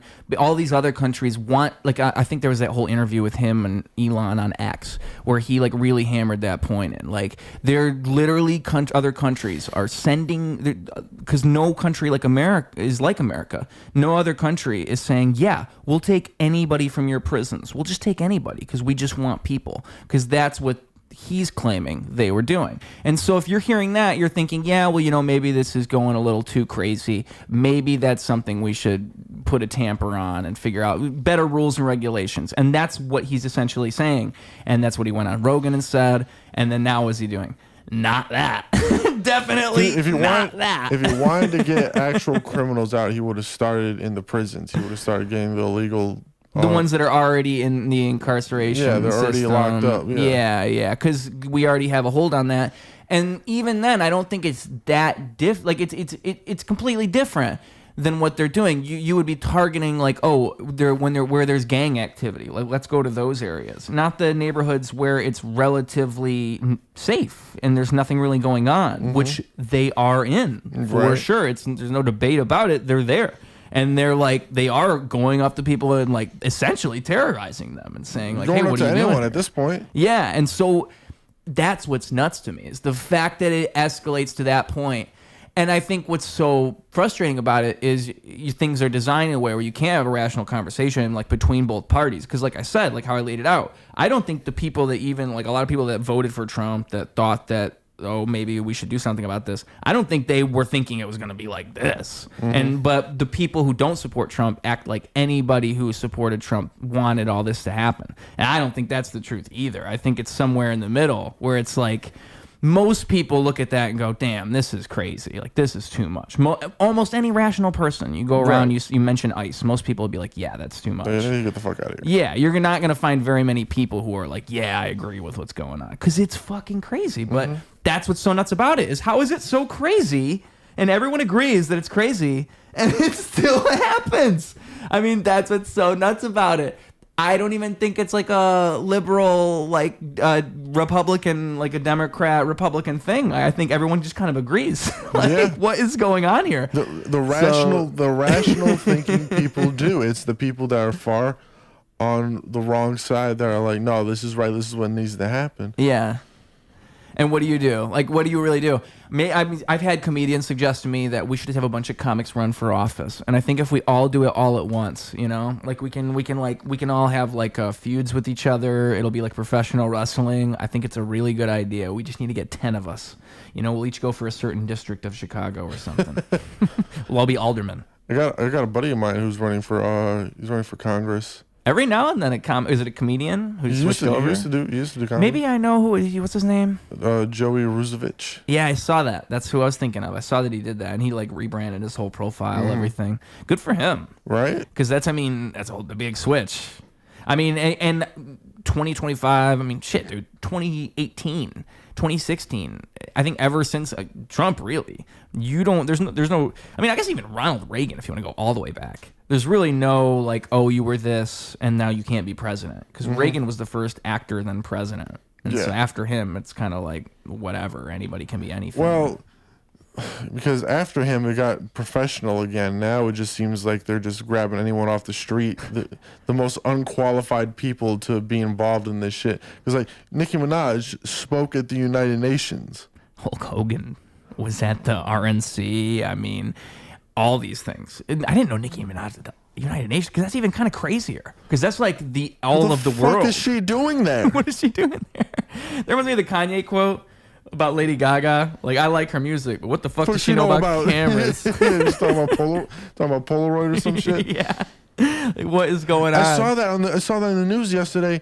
I was like, why the fuck is she like? What can she possibly contribute that Congress or the United Nations need to hear? I'm gonna guess. If I had to guess, it's probably this like is what she was talking about. Incarceration? Is it related to? She was talking about the mistreatment of Christians in Nigeria. Oh, I would never have guessed that. The fuck does she know about like? This is what I mean when I say I live in a constant state of irritation, because we shouldn't be. This should not be what I wake up to. And then Trump tweets, he's like, "Oh, we're the most respected country in the world." And I was like, "No, we're not. We're that one kid who acts like an asshole, and everyone just lets him do it because no one actually wants to because he won't acknowledge he's being an asshole, so no one acknowledges it themselves. Yeah, and we've been that for a while. Like, I think that's the enlightened view, and it's like, in that, and what I mean by that is, like, if you are able to place yourself outside of the point of view of an American, like, you're so used to being American, you don't realize that everyone else kind of looks at us as that bully on the playground, that asshole that won't admit he's an asshole. Like, that's what every other country thinks. But you don't know that when you're only an American and you're so inundated with American media and that's all you ever see. You don't understand. Because it is, like, so obvious. Right. And, like, not only are we the asshole, we, like, ruin other countries. We literally just go and ruin them just because. Right. That's what we do. That's why I also have another joke where I say, everyone talks about how hard it is to be a minority, but nobody ever talks about how hard it is not to be one.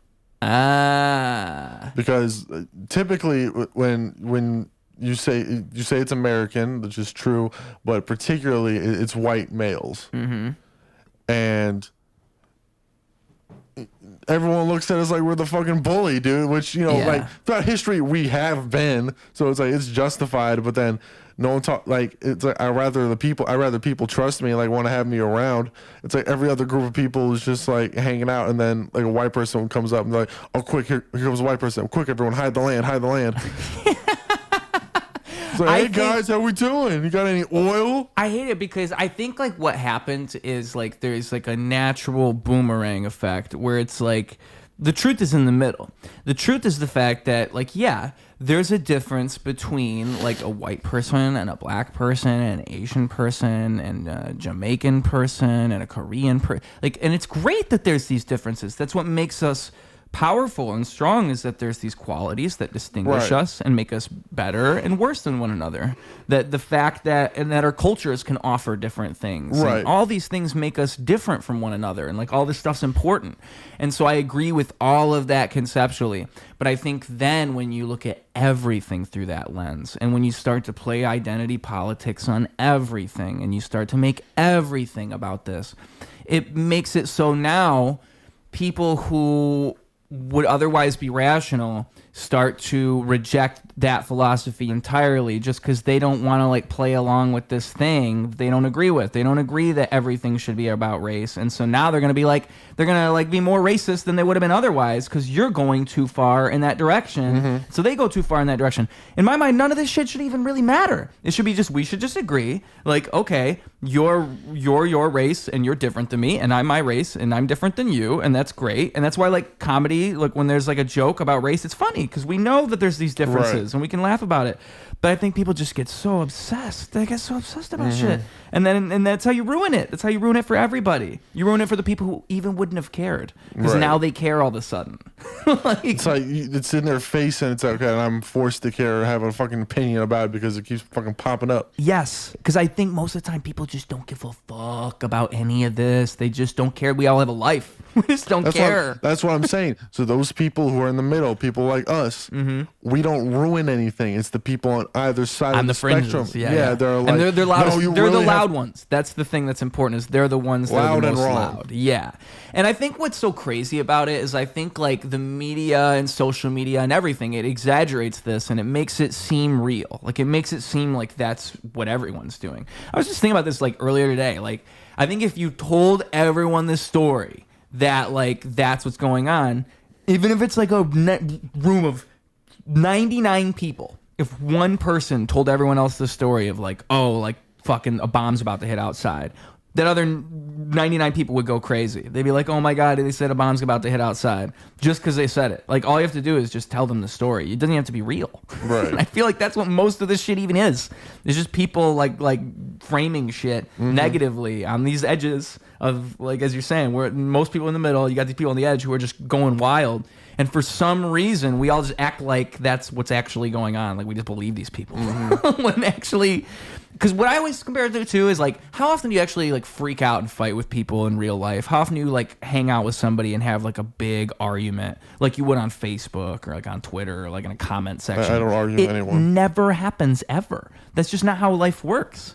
But like social media will convince you no one gets along. We all are fighting about everything. Like how often do you see people like freaking out and fighting in public about like Rarely. politics? It Rarely. never happens.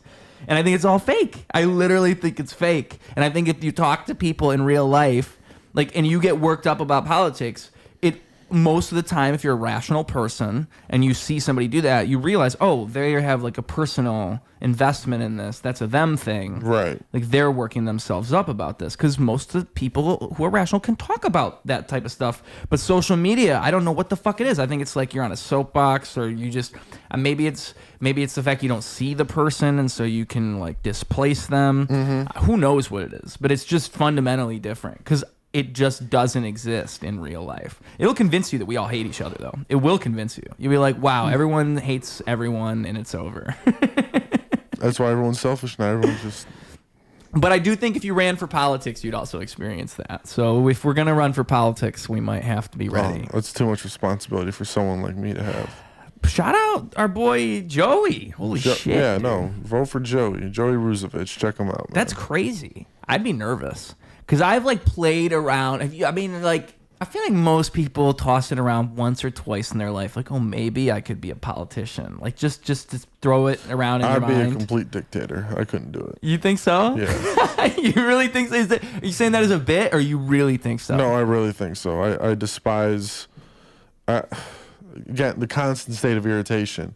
Traffic, foot or vehicle traffic. Yeah. Vehicle traffic bothers me. Going to the grocery store. You just ban all that stuff. I would lower population control would be my number one brand. You're gonna go Thanos on everybody. Yes. Wow. I think in realistic time, population control solves a lot of issues. Now, the thing that I say is that I am also up for that as well. So if I'm like, half the population needs to go, let's draw straws. If I got a short straw, I got to go. I can't be like, oh, no, never mind, because I'm part of the problem now, I guess. You at least got to draw straws like last. Because what if you draw straws early, they could just stop drawing straws after you die. They'll be like, okay, he's gone now. Yeah. So you got to at least make sure you're the last one to draw a straw. Just tip. Thank you. Yeah, but no, population control is like my number one thing. I think there's too many people. It's your platform. Yeah, there's too many people, and some of us need to go. Dude, you could get Bill Gates on your thing. It could be you and Bill Gates. Bill Gates has done like TED Talks about like there's going to be too many people on Earth. We're going to have to figure that out. You and him could just say, and you could run on that. Bill Gates agrees. So population control, I would make it mandatory for men to get vasectomies. I would make feminine care products free. So like tampons, birth control, the things, the birth testers, all that shit. I'd make all condoms. I'd make all that free. Yeah, no, I would. That's the thing I would implement for sure. Can the woman also get free birth control procedures? Like they can get tubes tied and all this for free? Yeah. Okay. This is good. This sounds good. I like what you're doing. I like how you're doing this because I think that like you need to have a strong platform to run. I think that's really good. I think I would lose them on the vasectomies. Well, if you say it's mandatory. Yeah, I think I would lose them there. Yeah, you can't say mandatory. You're gonna have to. But it's mandatory. Like when you get 18. Because that's the one you can reverse. You can reverse a vasectomy. So it's mandatory for everyone to get vasectomies until we start getting the numbers down. Once we get the numbers down, that's when, all right, undo what we did, get back to fucking, getting women pregnant. What are we going to keep doing that? Where it's like, oh, now there's too many. We're going to have to vasectomize again. Well, see, the thing is that now that we've did it one time and we can keep a number. We can give like a booklet of numbers. Okay, we've knocked it down to what is it, like 8 billion people in the world? It's a lot. So maybe more by now. I mean, holy shit. So let's say we knock that number down to like 8 million. Okay. So we knock that number down significantly. Okay. Now we get people back to fucking. That's very significant. We get the people back to fucking. we've now reached this number because all the babies get documented, everything is documented. It's okay, this person's born now. All right, we're back to this number. Vasectomy is mandatory again. Everyone, you keep fucking, but it's just you have to get a vasectomy. So once the numbers go down again, so it's just a constant fluctuation of up and down. The only backfire is that now is that we have to thin the herd a little bit. We need another disease or something. Oh, because that's what I was thinking is like, how are you going to... I don't think just by cutting off people's ability to have babies, you're going to be able to cut down the population that much. That it would take you so long to go from like 9 billion to 8 million. You're going to have to like create some type of COVID 2.0 or something like that. COVID 2.0. So yeah, I would be a dictator. Bring back swine flu, dude. Something. Swine flu was about to pop off. That was like monkeypox. That was like the COVID test run, and they were like, you know what, this isn't going to work yet. It's not ready. They were hyping it up like it was going to be COVID. If you remember, when swine flu was about to go down, if you were like looking at the media, the news, they were like, oh, we're going to close everything. It's going to be like a horror movie. And then fucking COVID was that. But you were thinking like swine flu didn't happen. So you were like, oh, they're not going to ever. The thing is, if we would have just stayed inside the house for 2 weeks, everything could have maybe been fine. Maybe.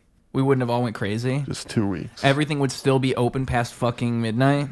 You think so? Just 14 days. Well, what proves that is the countries that did do that and they were fine.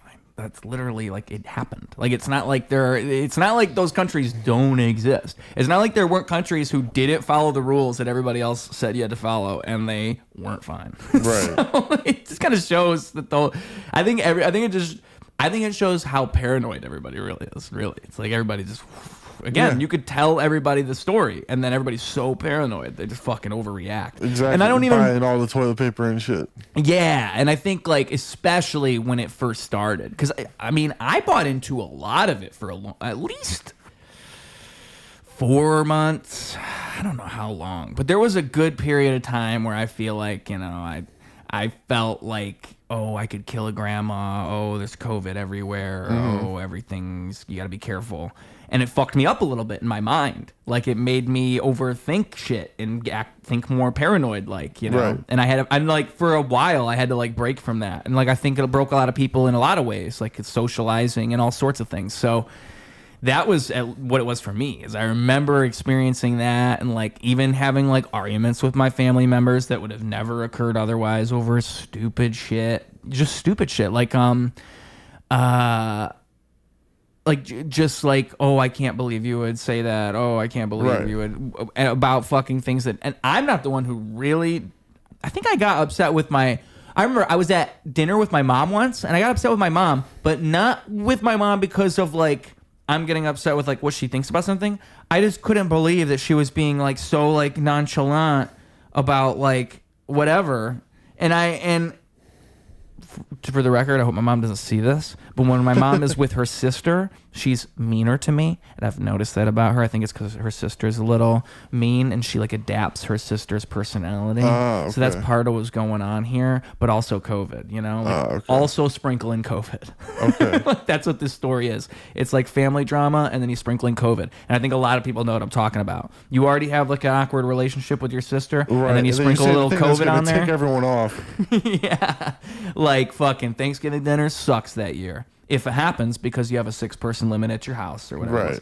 That was like, and that's the type of shit like in my 1984 brain, in my brain that was like trained on all this like anti-government stuff. I'm looking at like Canada going to somebody's house and like ripping family members out of a house and thinking, damn, that's crazy. So that's the type of shit I was thinking during COVID too, is it made me realize like how close we actually are to like, if a government were to say, you can't do this, and there's a good enough story to convince people, then you can just kind of do that. And you can just kind of rip a grandma out of a house. And you'll have, it's fucked up, but 50% of people are going to be like, yeah, that grandma shouldn't have been in that house.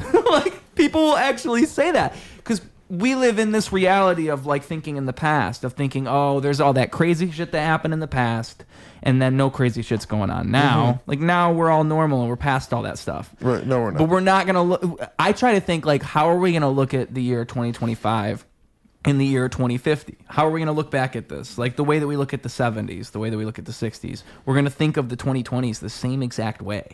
But it's going to be like, wow, we were fucking idiots. That's what it's going to be. So, but how? How are we idiots? And how do we know? And so how do we figure that out? And I think COVID was a big one where it's like, oh, damn, we really dropped the ball. And we dropped the ball in so many ways, obviously, like undeniably.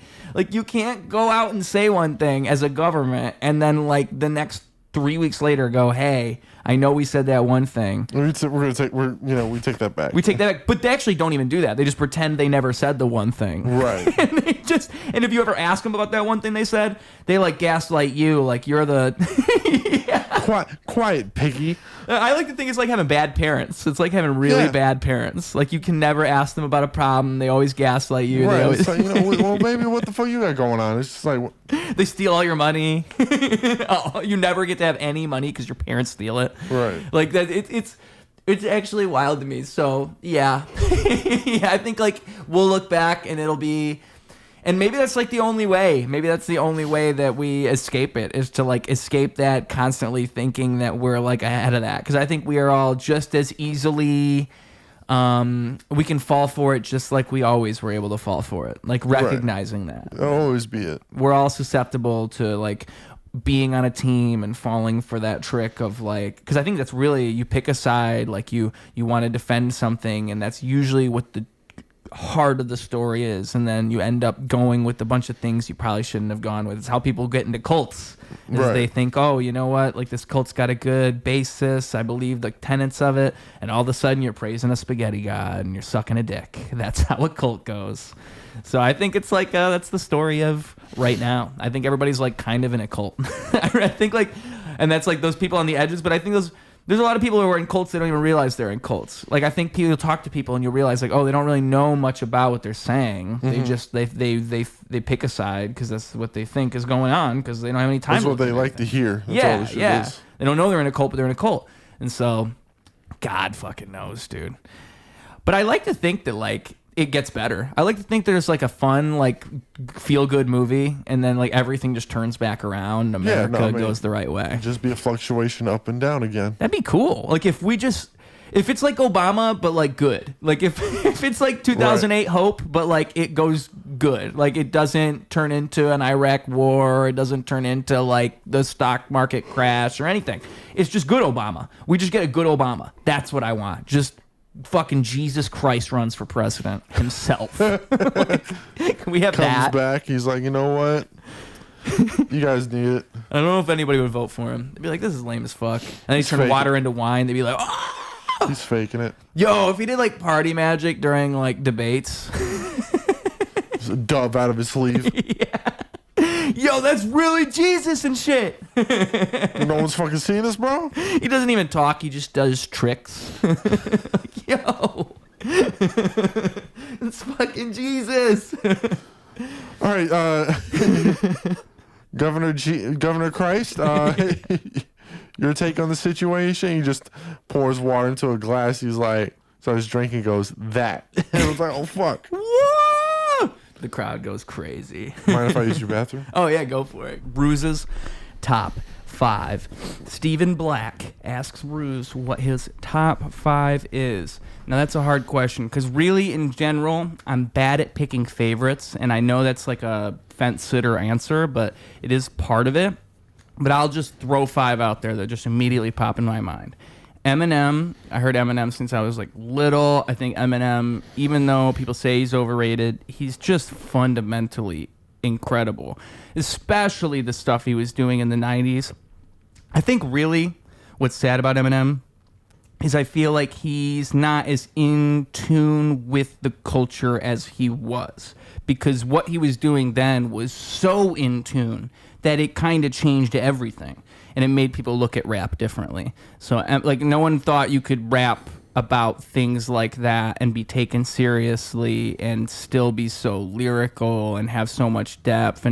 And like, just the subject matter alone, like, set him apart from so many things. In the same way that a group like NWA would, and that's what's so fundamentally hip-hop about it, is like that. I think hip-hop is countercultural in the same way that punk is. And you're supposed to be, like, making a statement somehow, like saying something culturally that is against the grain. And so I think Eminem did that really well. Kendrick Lamar also comes to mind. I think Kendrick Lamar still does that.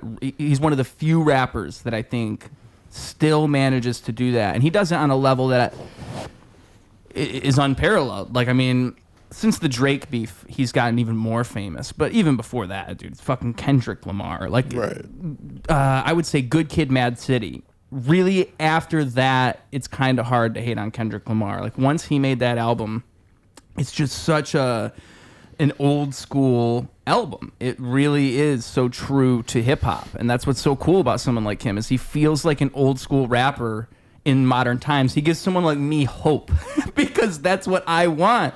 I want to have that like old school feeling and that same type of like, because that's the soul of hip hop. That's the point of it, is again like that, being able to convey something and being able to like have your own twist on something, and there's a poetic nature to it, but also like what a Kendrick or even a Kanye, what someone like Kanye does so well is he manages to change his sound so often, because Kendrick does this too, where every album you never really know what he's gonna sound like, just his music alone. I don't think Kanye's done this so much recently, but that's what he was doing. And you could like, if you look into it, Kanye was kind of curating other people's sounds. He wasn't really making all of those sounds. Like I think 808 and Heartbreak was right after Kid Cudi had made Day and Night and songs like this. Mm-hmm. So he just took that sound and then made it a whole new thing. And he did that again when he made what album was it? Yeezus. Yeezus was like a super minimal album, and hip hop hadn't really been like that until Kanye did that. And so I don't know if I would say Kanye is one of my favorites, but I would say that I really do respect the way that he treats rap, because I think that's the attitude you need to have. You want to like set the bar, be different, and try things. Right. And he really does that, for better or worse. So I guess I would put him in there just for that reason. But I haven't like listened to Kanye as much as I've listened to like Eminem and Kendrick. And then I guess, okay, if I'm going to include him, I have two more for top 5. This is just a fun one that I used to listen to a lot. I guess these two I'll say. Ubiquitous. He's in Cess Crew, which was Ubiquitous and a guy named Godimus. And those two together, they were really good. But his method of rapping, I would say, it's similar to kind of like what I'm doing. I think he's very much like in tune with like the beat. Like I think he listens to the beat, and he's very much about like the way the words flow, and just I think that's what makes a good song is like getting lost in the melody. And someone like him does it so well, and that stuck out to me a lot. And I've heard him in interviews talk about it. Like, and also he says bars. He's just really good at writing. Okay. So him, and then also Watsky. But I don't like his new stuff so much. But when I was growing up, I liked Watsky a lot. And he was more of like a poetic, like slam poetry type of guy who also does rap. But he's pretty big in like the indie rap world. Like a lot of people, if you watch YouTube in the late 2010s or early 2010s, he did Pale Kid Raps Fast or something like that, or it was like him and a goat or him and a cat or something, and he was rapping really fast. That was a viral video. I think that's how a lot of people found him. And there's a bunch of stuff like that. And he's really good at just conceptually. He's really good. Like I think he's great poetically, and I don't know. I just feel like rap in general, it just needs like poetic people, and I don't know if it could just be my unk bias. It could be anything. I kind of want rap to be the way it was. I think that the problem is that hip hop is an all-encapsulating term, and like these rappers I've pointed out are all like lyrical artists that I'm influenced by, and I don't think a lot of people look at rap as a lyrical thing. A lot of people just look at rap for like a vibe, and that's fine, but that's just because it should be two different things. Like one thing should be hip-hop, and then you should have like I don't know, fucking vibe rap, trippy rap, grunge rap, emo rap. It's like rock music. You should have all these genres, but instead everything is rap. Yeah. And that's what drives me nuts. Because, I mean, the rap that influences me is not like most popular rap. And so someone like a Kendrick gives me hope because he's so popular. I'm like, thank God there's like a lyrical, somebody who I think is like amazing lyrically and conceptually. Thank God he's doing so well, because if it weren't for him, I don't even know. Mac Miller was going that way, and then Mac Miller passed away. Right. He's another one maybe I would throw on there, because he is so good. He was amazing, especially with the direction he was heading. I mean, I don't know if you listen to a lot of rap. I don't know if you're a big rap fan. No, I am. Yeah. Yeah. So do you have any opinions on any of these people I'm throwing out there? You got I anything? didn't know your last two. I never heard of them, but no, Eminem, Kendrick, and Kanye are a solid, top 5 spots. Yeah. Because they're kind of undeniable. I think like one thing that makes you so good in comedy in any art form is once you kind of pave the way like that, you just become undeniable. Like you're just part of the history of it. Like you're essential now. Absolutely. Yeah, and that's kind of what you want. I mean, what else are you doing otherwise? Right, you cemented your spot, so you're good. Yeah. You're good for life. I mean, do you ever think about that? Like, how are you gonna? Do you care about that, or do you just want to like just chill and just have a good comedy career? Like, do you have a good comedy career? Yeah, I see. I'm a lunatic, and I have to like have everyone know the name Ruse by the time I die. So I'm a crazy person. I wish I could be more like you. No, I mean, I still want people's attention. I still want people to see me. I do want to be seen, but like, if that's like the only thing I get, I'm cool with that. See, I'm not though. That's what I'm saying. I'm an attention whore. I just have to keep fighting until everyone knows. Maybe actually, you know what? I'm lying. It's because I'm poor. Like once I'm self-sufficient, I'll stop saying stuff like this. Right. Once I have enough money to pay my rent, I'll be like, wait a minute.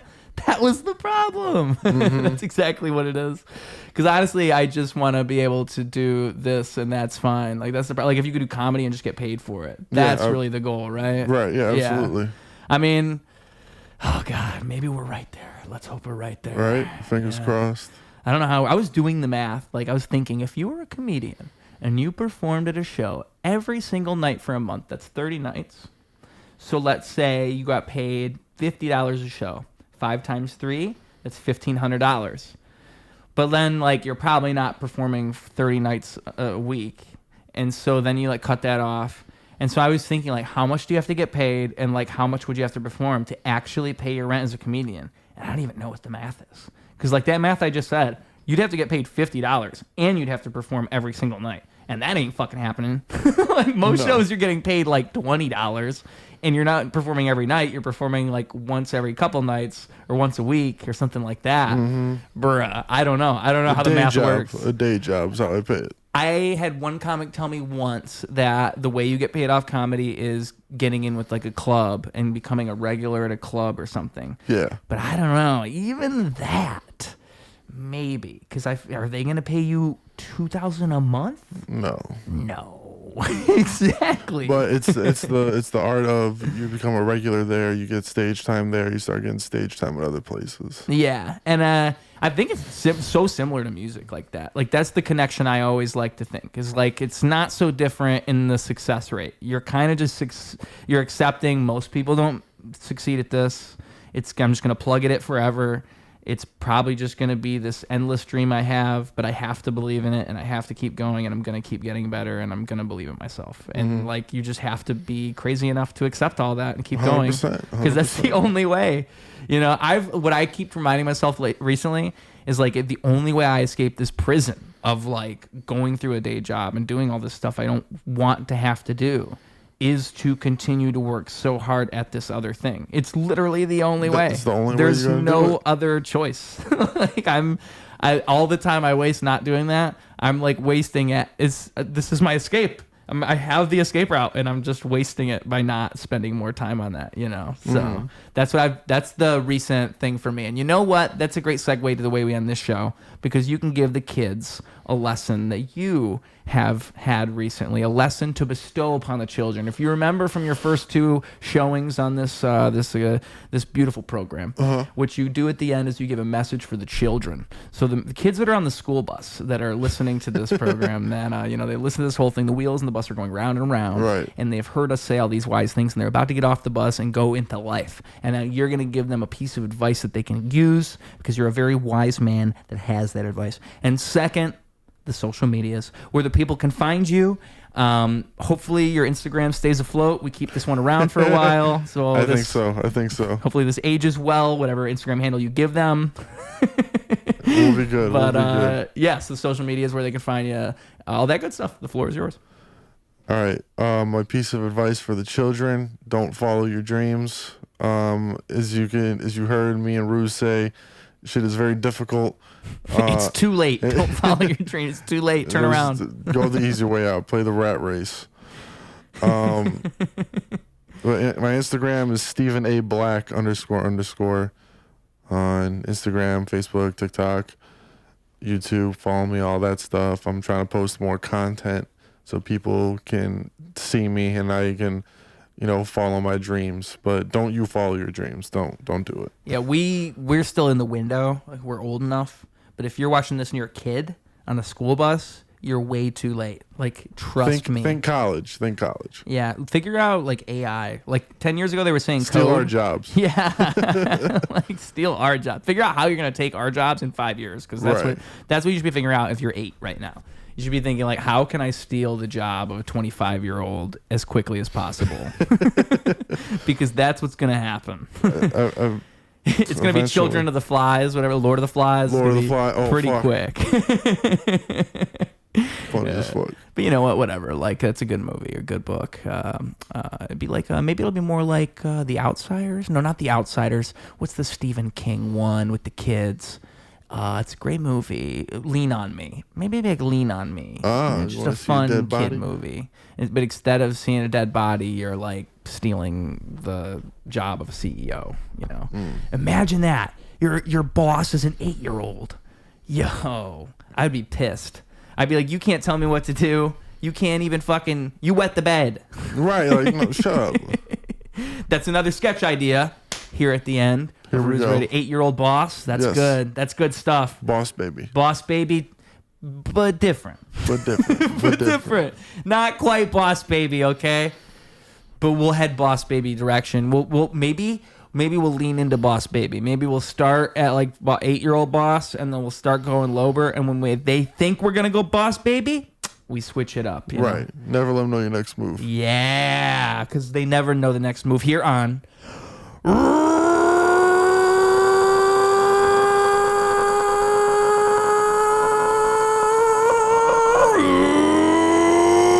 Radio.